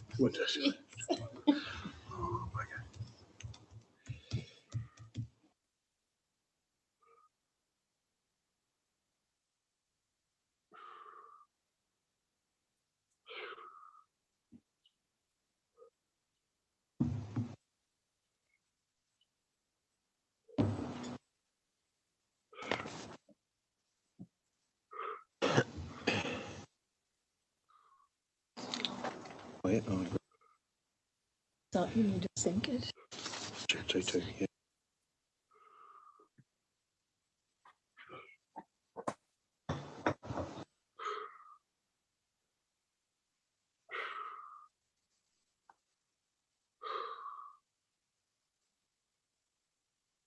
Two, yeah.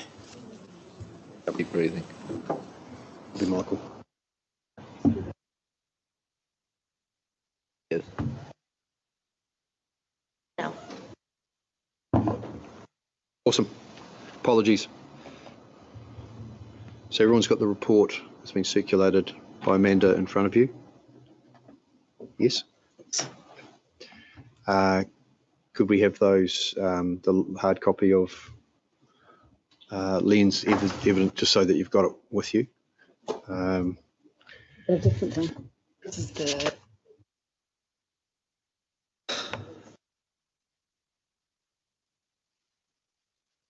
Thank you.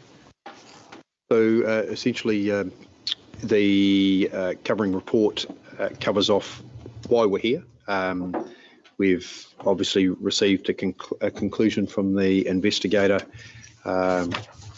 which is now with us. And as I mentioned before, I sought some legal advice to give us direction to make sure that we followed due process. So that's essentially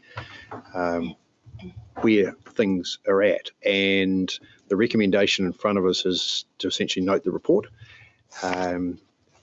Yes. So what I suggest is that, are there any questions at this point? Are you happy that I go to Len for him to provide his legal advice and talk us through the issues, essentially how we deal with the code of conduct that the investigator has come back with in terms of the outcome. And then there's a separate matter in terms of some issues that Len has raised in his legal advice around the code of conduct in general. But I think we need to deal with the first matter first, and then, yeah. So we're in your hands, Len. Thank you. If you'd like to step us through your advice. Yes, well, basically, having had a look at the code of conduct, I think that it's probably fortunate that the report came back with the recommendation it did, because it would have created some possible issues if it had done anything different. But because the report has not found that the complaint is upheld, then it is just simply a matter of it coming back before the council and noted in the public part of the meeting, so that it is available then as part of the record. It's not. If the result had been different, then Councillor Laws would have been given an opportunity to speak to it, but would have been required to withdraw from any consideration of it. Since that's not the case, and since it is just noted, I don't see any need for any removal on his part, or any basis on which he should speak to it, really. It is self-evident, and it's not really a matter that the council should do anything with except note.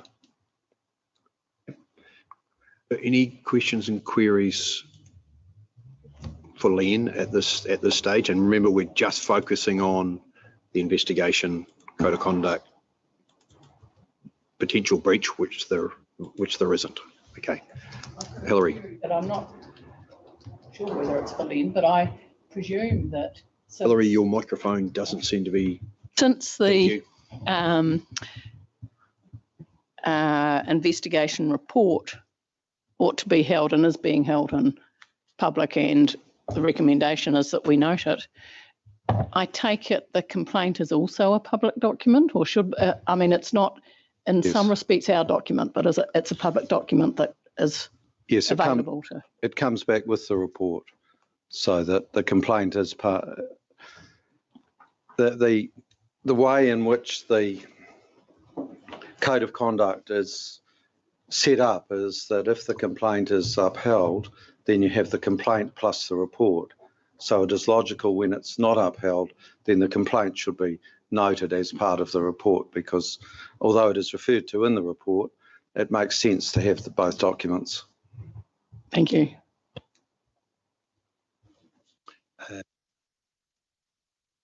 Question for Len.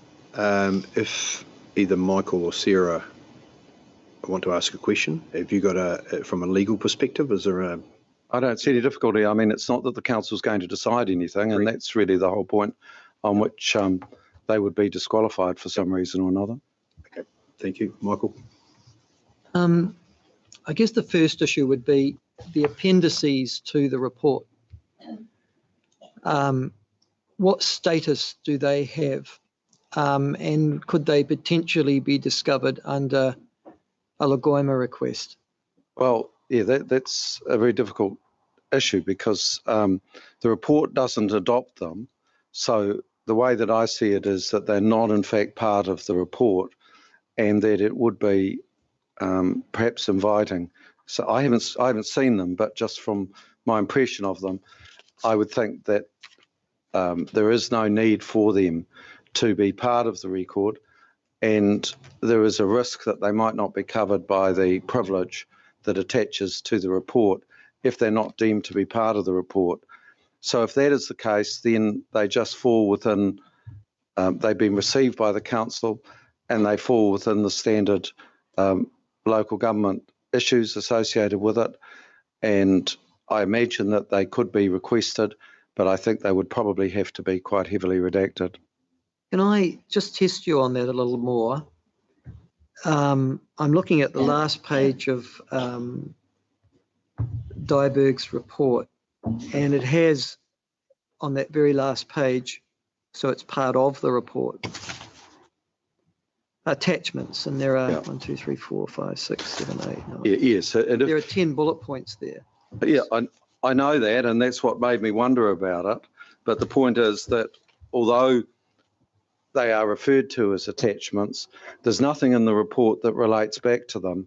And that's why I think that, I mean, I think there certainly could be an argument that they're part of the report, but I rather get the feeling that you're buying a potential fight if you include them. And the safe approach is not to.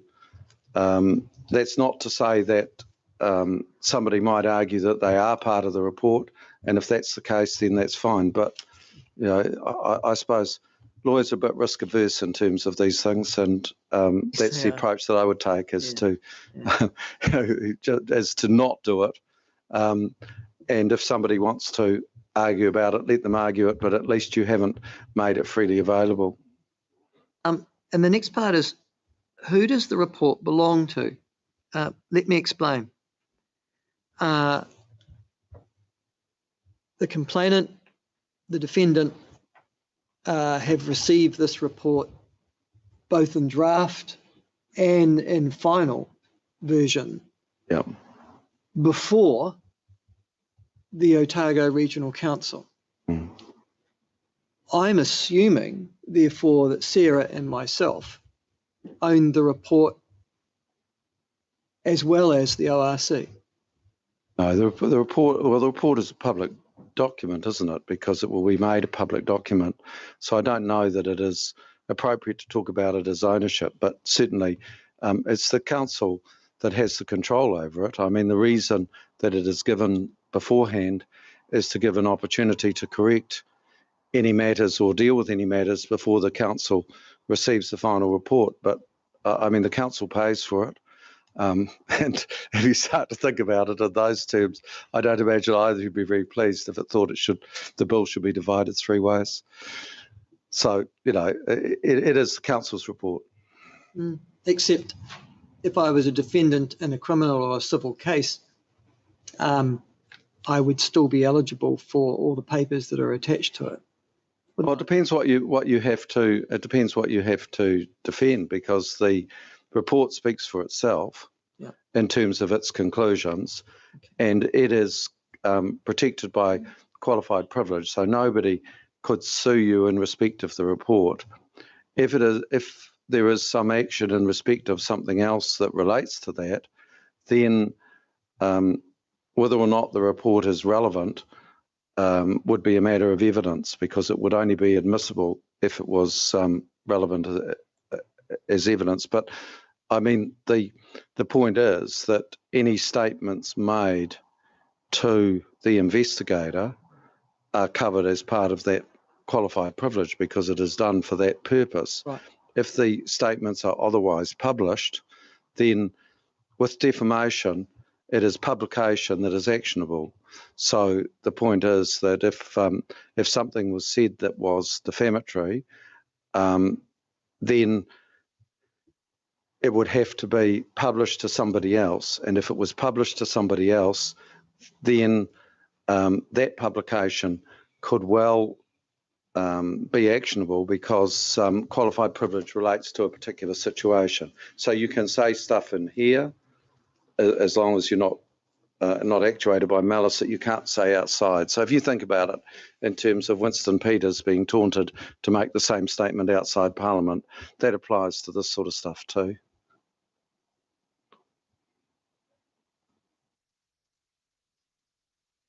Further queries or questions?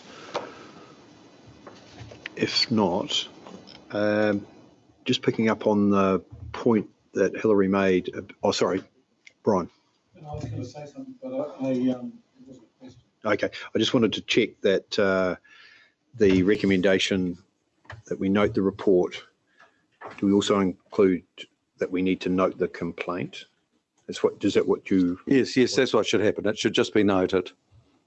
So by noting the whole report covers. And the complaint.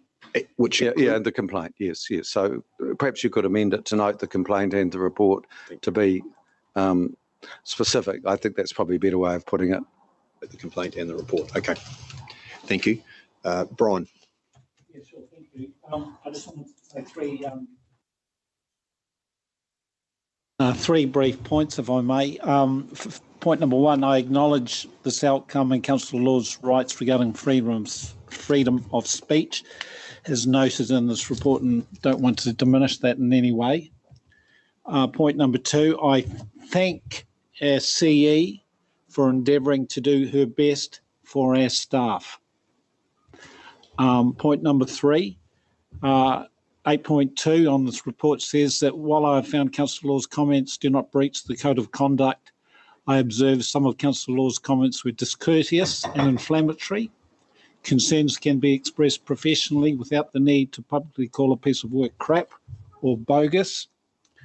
And I just respectfully hope that Councillor Laws takes it on board. Thank you. That was a really foolish thing to do, Brian. Michael, please.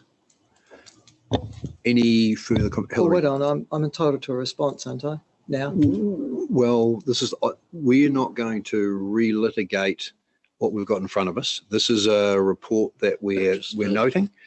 And no, you've entered a debate and you've allowed, sorry, point of order. You've entered a debate, you've allowed Councillor Scott to have a crack, and that was a foolish thing to do, and that invites a response. Well, just before you go any further, I took it that Councillor Scott referred to the summary from paragraph 8, I think 8.2. And I took it that he was referring to comments in there, the discourteous and inflammatory, etc. So that's what he was making comment about. I can make a comment in return. Yes, but that's fine. You'll have that opportunity. Thank you. Hillary. I think it's proper that we put this to bed, and I think it's been very helpful to the council that we have clarified two things. One, what expectations the code does provide for us in a general sense, and that these are really important, fundamental, how far does freedom of speech go, those sorts of issues. I think they're really important, and it's useful to the council that Mrs. Gardner has raised them. I think it's also raised the issues of our code of conduct not being ideal, and if I get an opportunity, I will suggest a resolution which says that we ask that our in-house legal person and Amanda or whoever our chief executive thinks is appropriate have a look at the advice we've got about changing the code so as it's fit for purpose in the modern day. So just on that note, are you happy to move that the complaint, that we note the complaint and the report? Yes. Okay, I will second that. So I'll go back to you now if you want to speak to that motion, and then I'll go to Michael after that. Yes. Okay. Right, well, that was the 2 points I wish to make, that was, it's a fundamental and important issue, and it's good that it's raised so we've clarified it, and that the code needs amendment, and we should move on that since we've got now current legal advice about it. And we'll deal with that once we've dealt with this motion. Thank you. Michael. I don't want to exacerbate this, but I have been invited into this argument, so I will respond. This report was prepared over my objections, not the code of conduct complaint. The chief executive is perfectly entitled to lodge that complaint.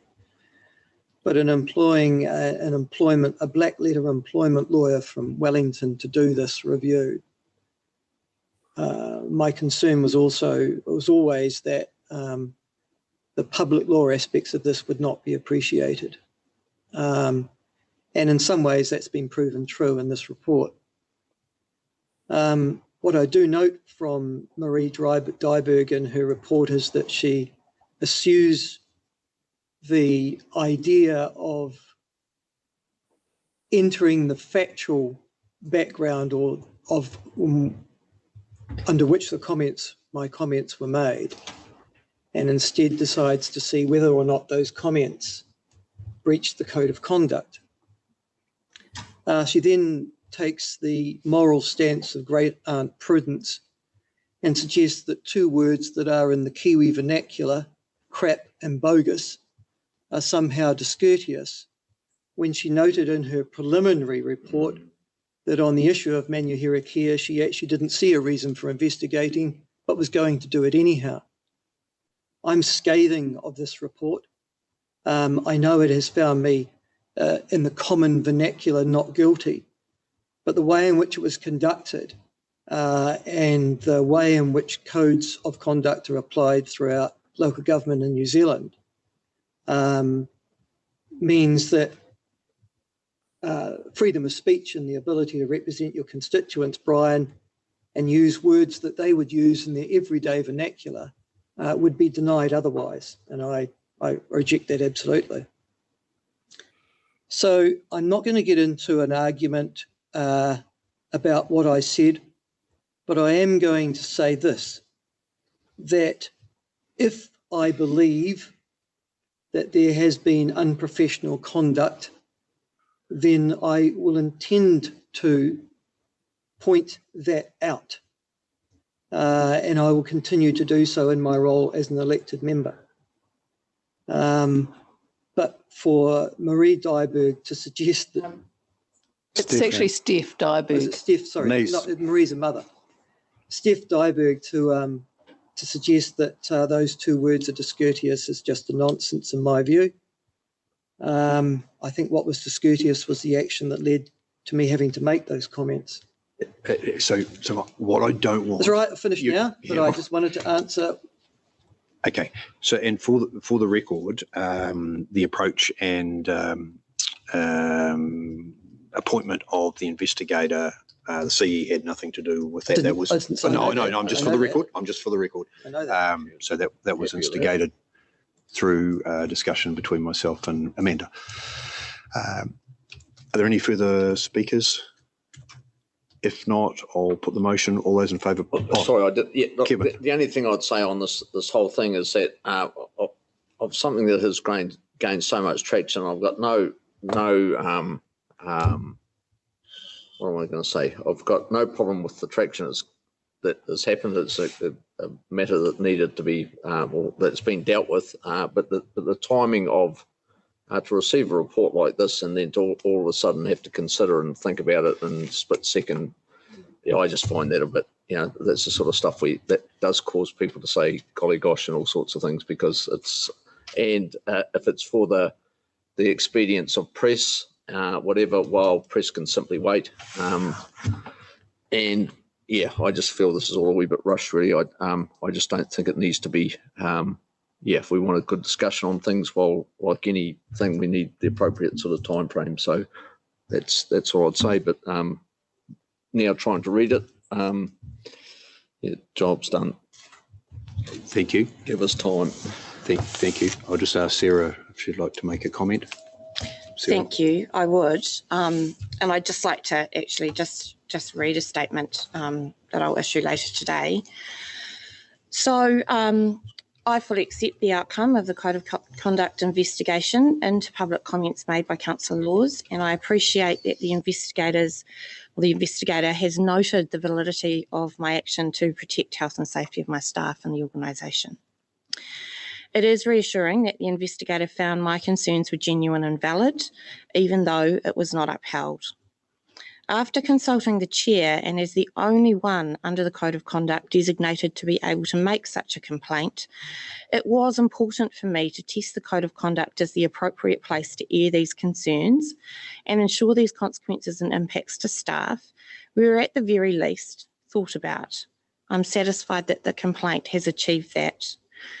The alternative was to do nothing, and I felt obligated to act in accordance with my obligations under the Health and Safety at Work Act. Certainly, if I had made the same comments about staff as their employer, that would be completely unacceptable. There were other words that Councillor Laws might have chosen to make his point. I, like Councillor Laws, vigorously uphold the values of free and forthright speech and wish to publish critical beliefs for the effective running of local government. However, as the report found, staff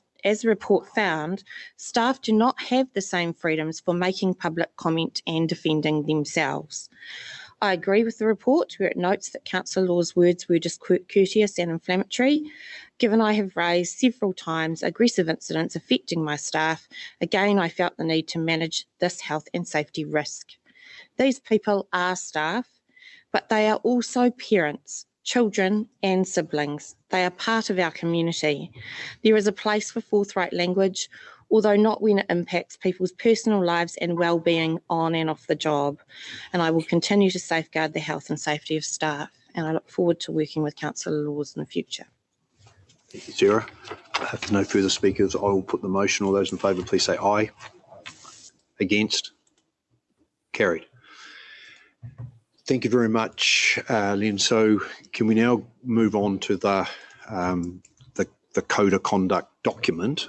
And you've got some comment and suggestions in your advice around its in its current form. There are some deficiencies that you've highlighted. Yes, I think there are a lot. I mean, I think there are a lot of issues with it. Amanda told me that this is in fact the template that's come from local government. So that being the case, it is even more concerning because, yeah, the problem with things like Code of Conduct is that they're not really looked at until something goes wrong, and then people go through and look at them and say, you know, why should this happen in this particular way? But the issue in terms of it is that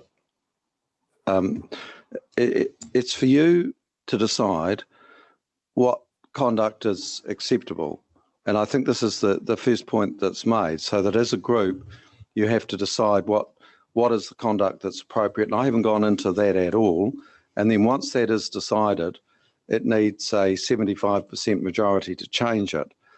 And it seems to me that the procedure is quite wrong, that there is a new one passed each year. I gather it's likely to have been passed by more than 75%, so it's likely to be said it's impliedly repealed the previous one. But I would have thought it should specifically state that and should specifically record that it's got a 75% majority if there is a new one that's being passed, so that there isn't any basis upon which it can be challenged.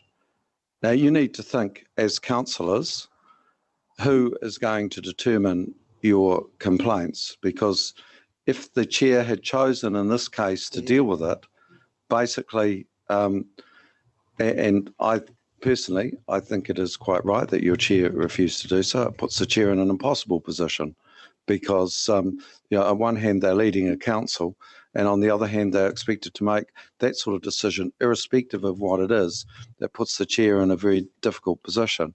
And I can see the reason why there are independent investigators, but the Code of Conduct is not clear as to how the independent investigators are chosen.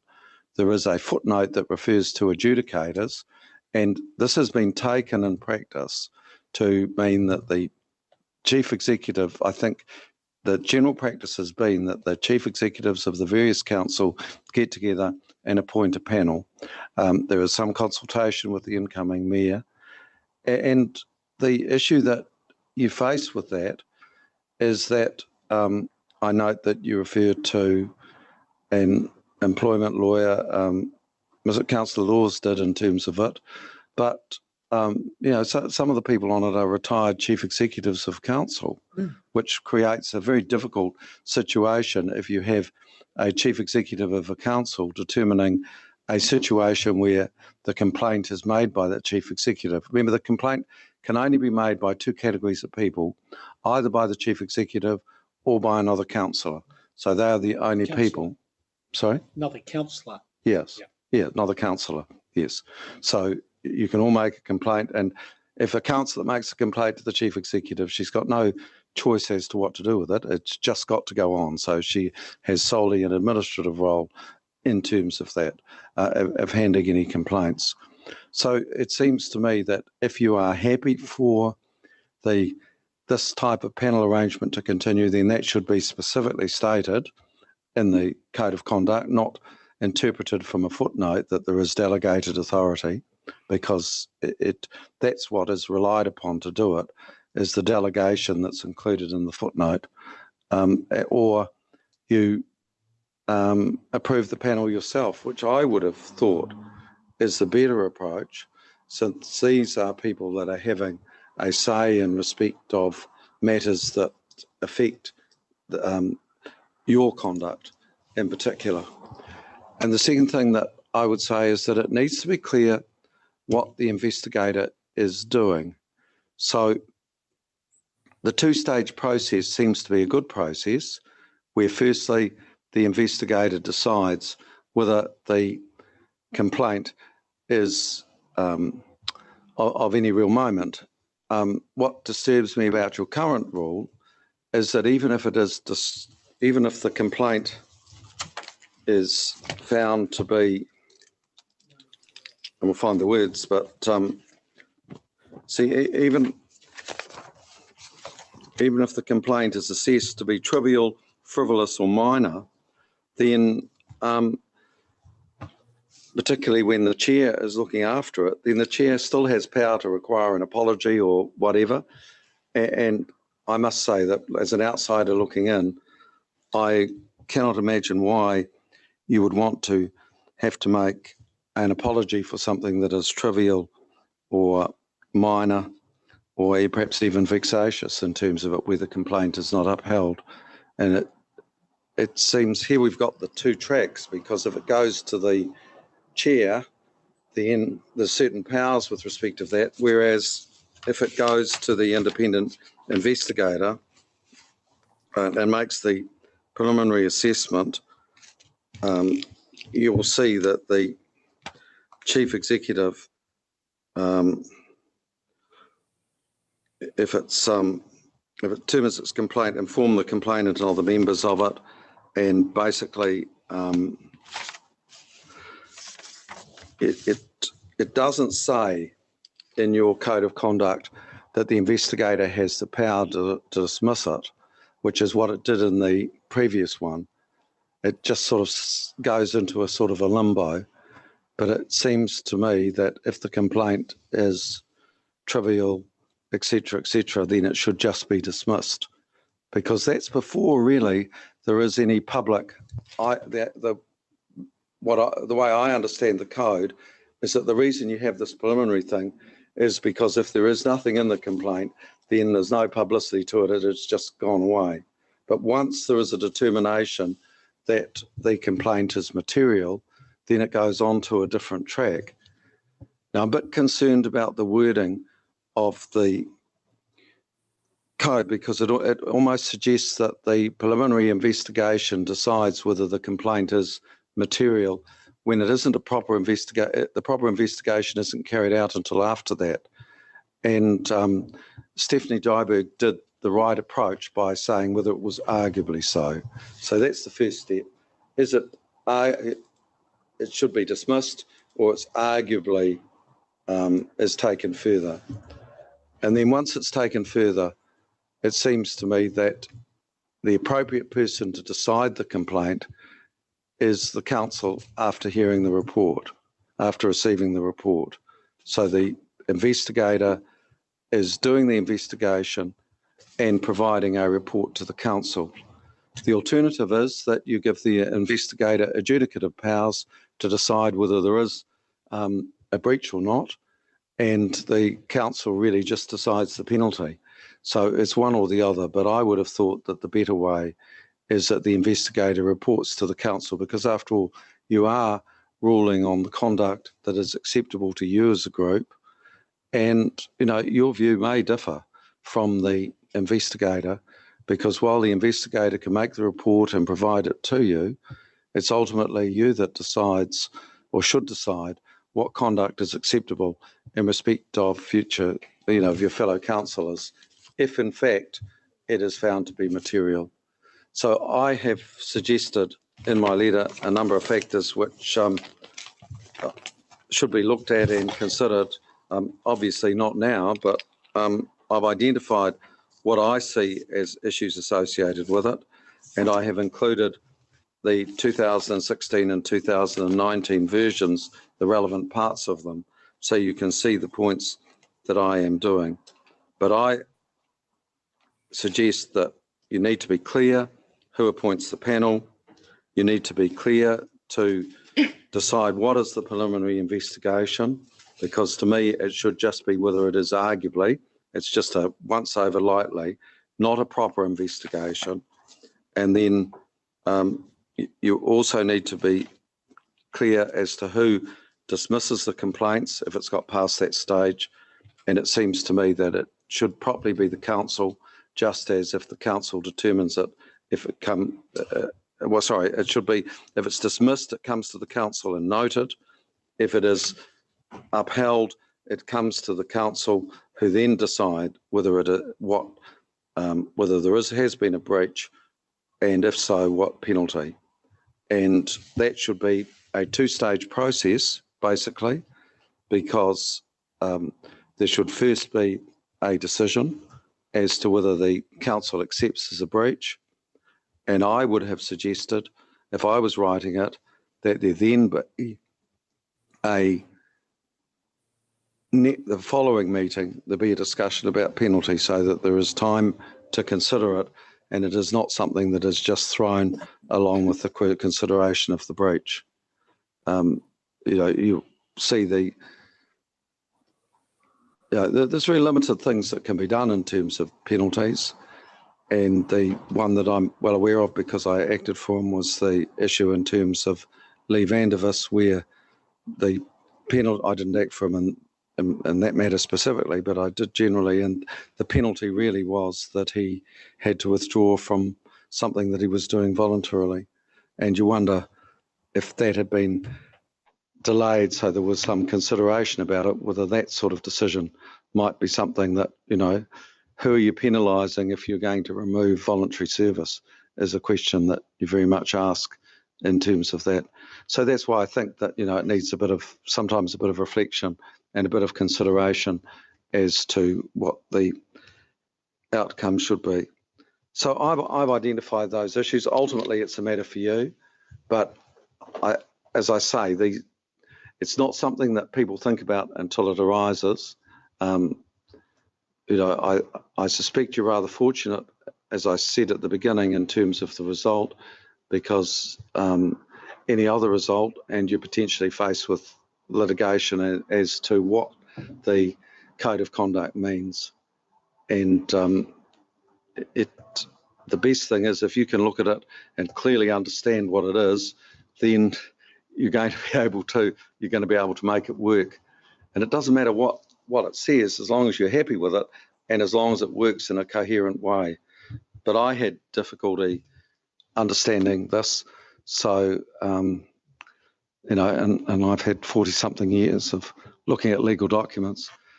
So, I don't imagine that any of you would have found it particularly easy. Thank you for the overview and advice. I'm just going to go to Kevin. Len, thanks very much for the work on that. And clearly there is some work to be done, or certainly some work to consider. But I suppose the point is, this is done at the start of each triennium. Is there scope, or is there room to actually review it in between time? And when would that be appropriate to do that? Well, it shouldn't be done at the start of each triennium, is my point, because the Act requires that the Code of Conduct is put in place and then it is binding until it is amended with a 75% majority. There is nothing wrong with it being done at the start of each triennium if that's what you want to do, but the previous code should be removed and replaced, because the old code applies until such time as it has been replaced. When should it be done? My advice is it should be done as soon as possible, because if you've got a code, if you agree that it's not fit for purpose, then you want to make it fit for purpose, and you can do it at any time. And I suggest you want one. I mean, I haven't had a look at the provisions of what the code actually says. I was just really concerned with the investigative provisions, but that is also something that you may or may not like to consider, since this is the standard that you're being held to. Thank you. And so probably to that is probably historically each new council, each new triennium has signed up, well, that's our code of conduct, this is the way we're going to operate.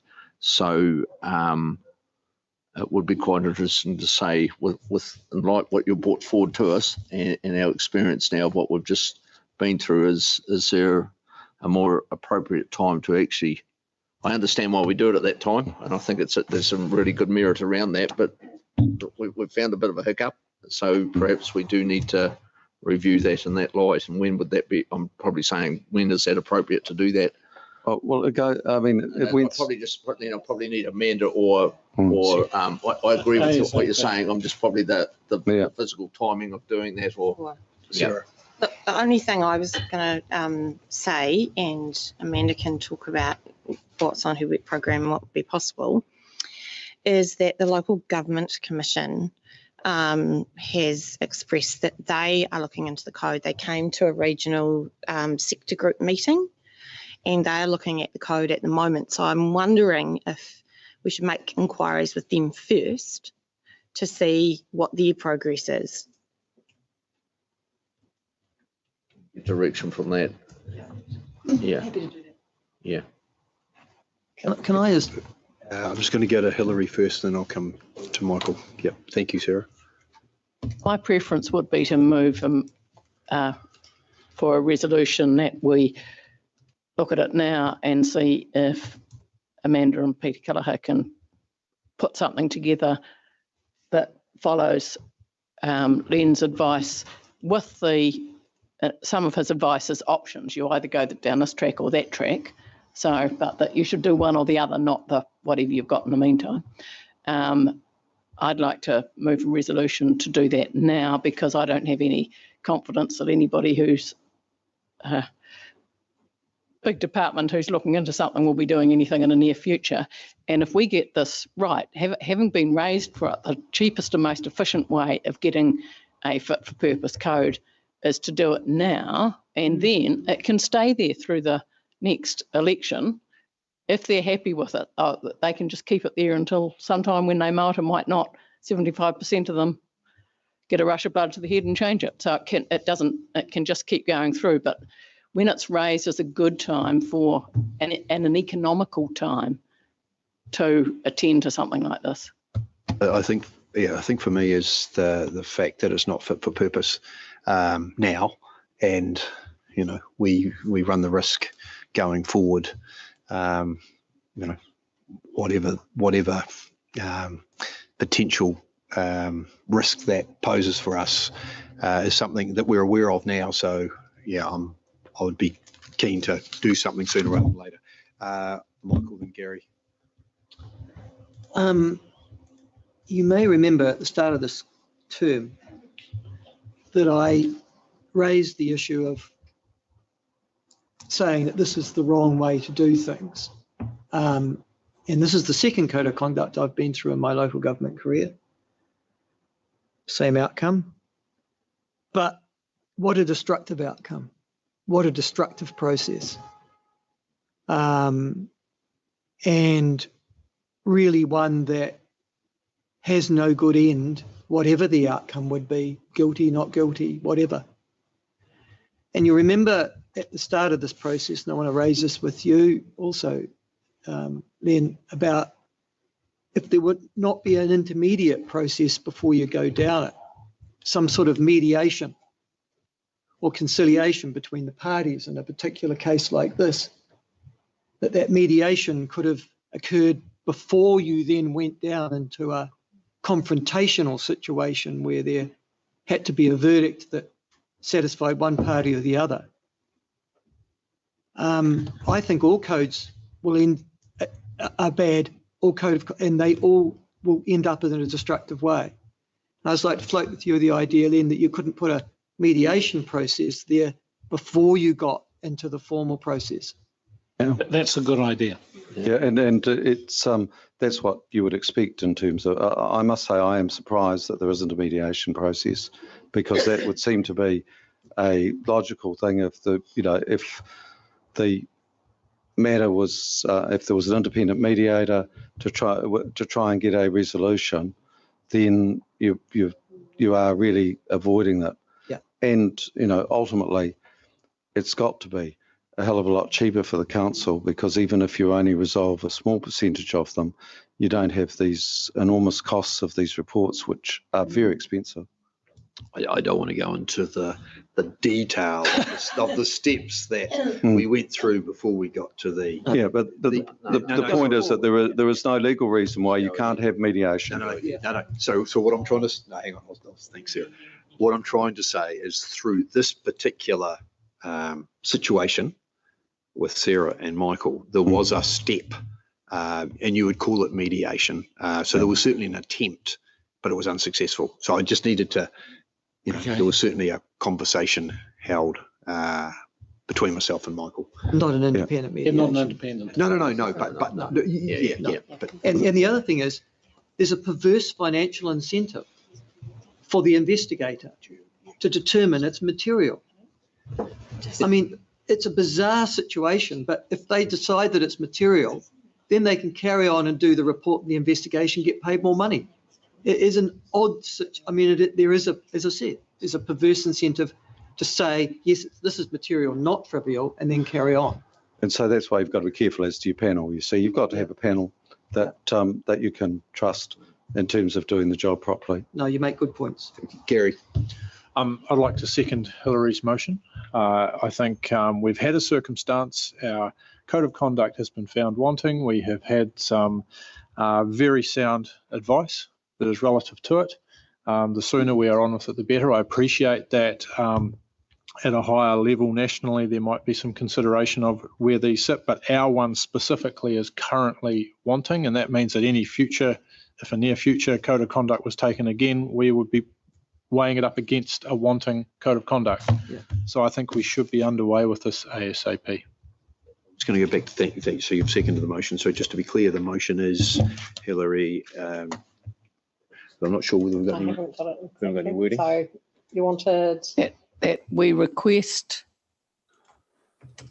a and would it be Amanda and Peter would be the appropriate? No, not. Councillor Calvert, if you could leave it to my discretion. Right. Just because I'm a little concerned about workload for both. And it might be that actually we just get someone independent to do it. Yeah. So the request is to the CE? The CE to get a report that follows not follows the advice in the sense of, I'm just trying to word this properly. Considers the points raised by Len and recommends a change code with options as appropriate.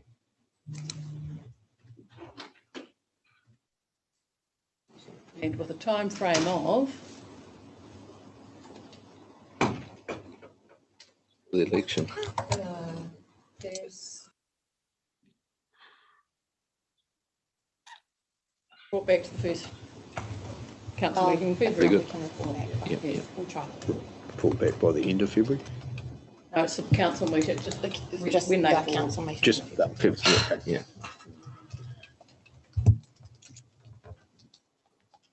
Okay, so request the CE to get a report that considers the points raised by Lynn Anderson and recommends a change of code with options as appropriate to report back to a council meeting in February 2022. Is there any, would there be any appropriateness for them to out there? Oh, that'll be up this here.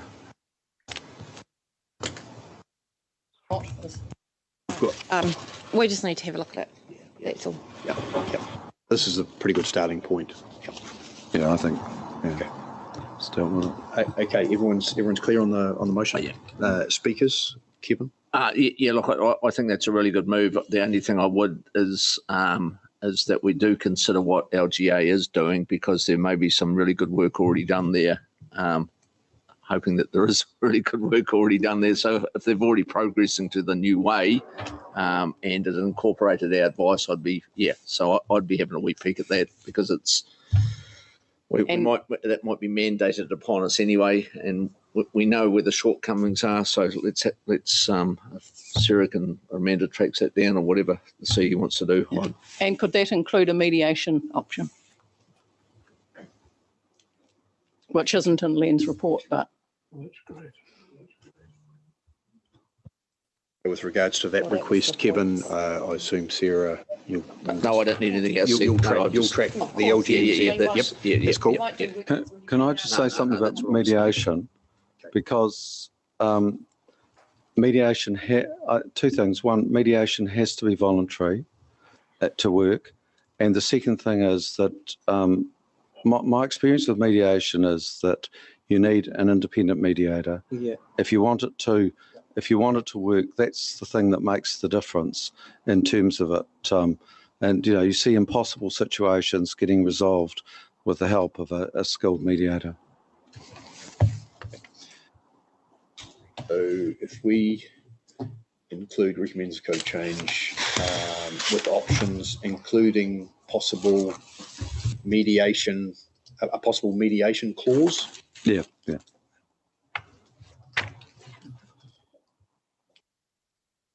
Okay, any further speakers?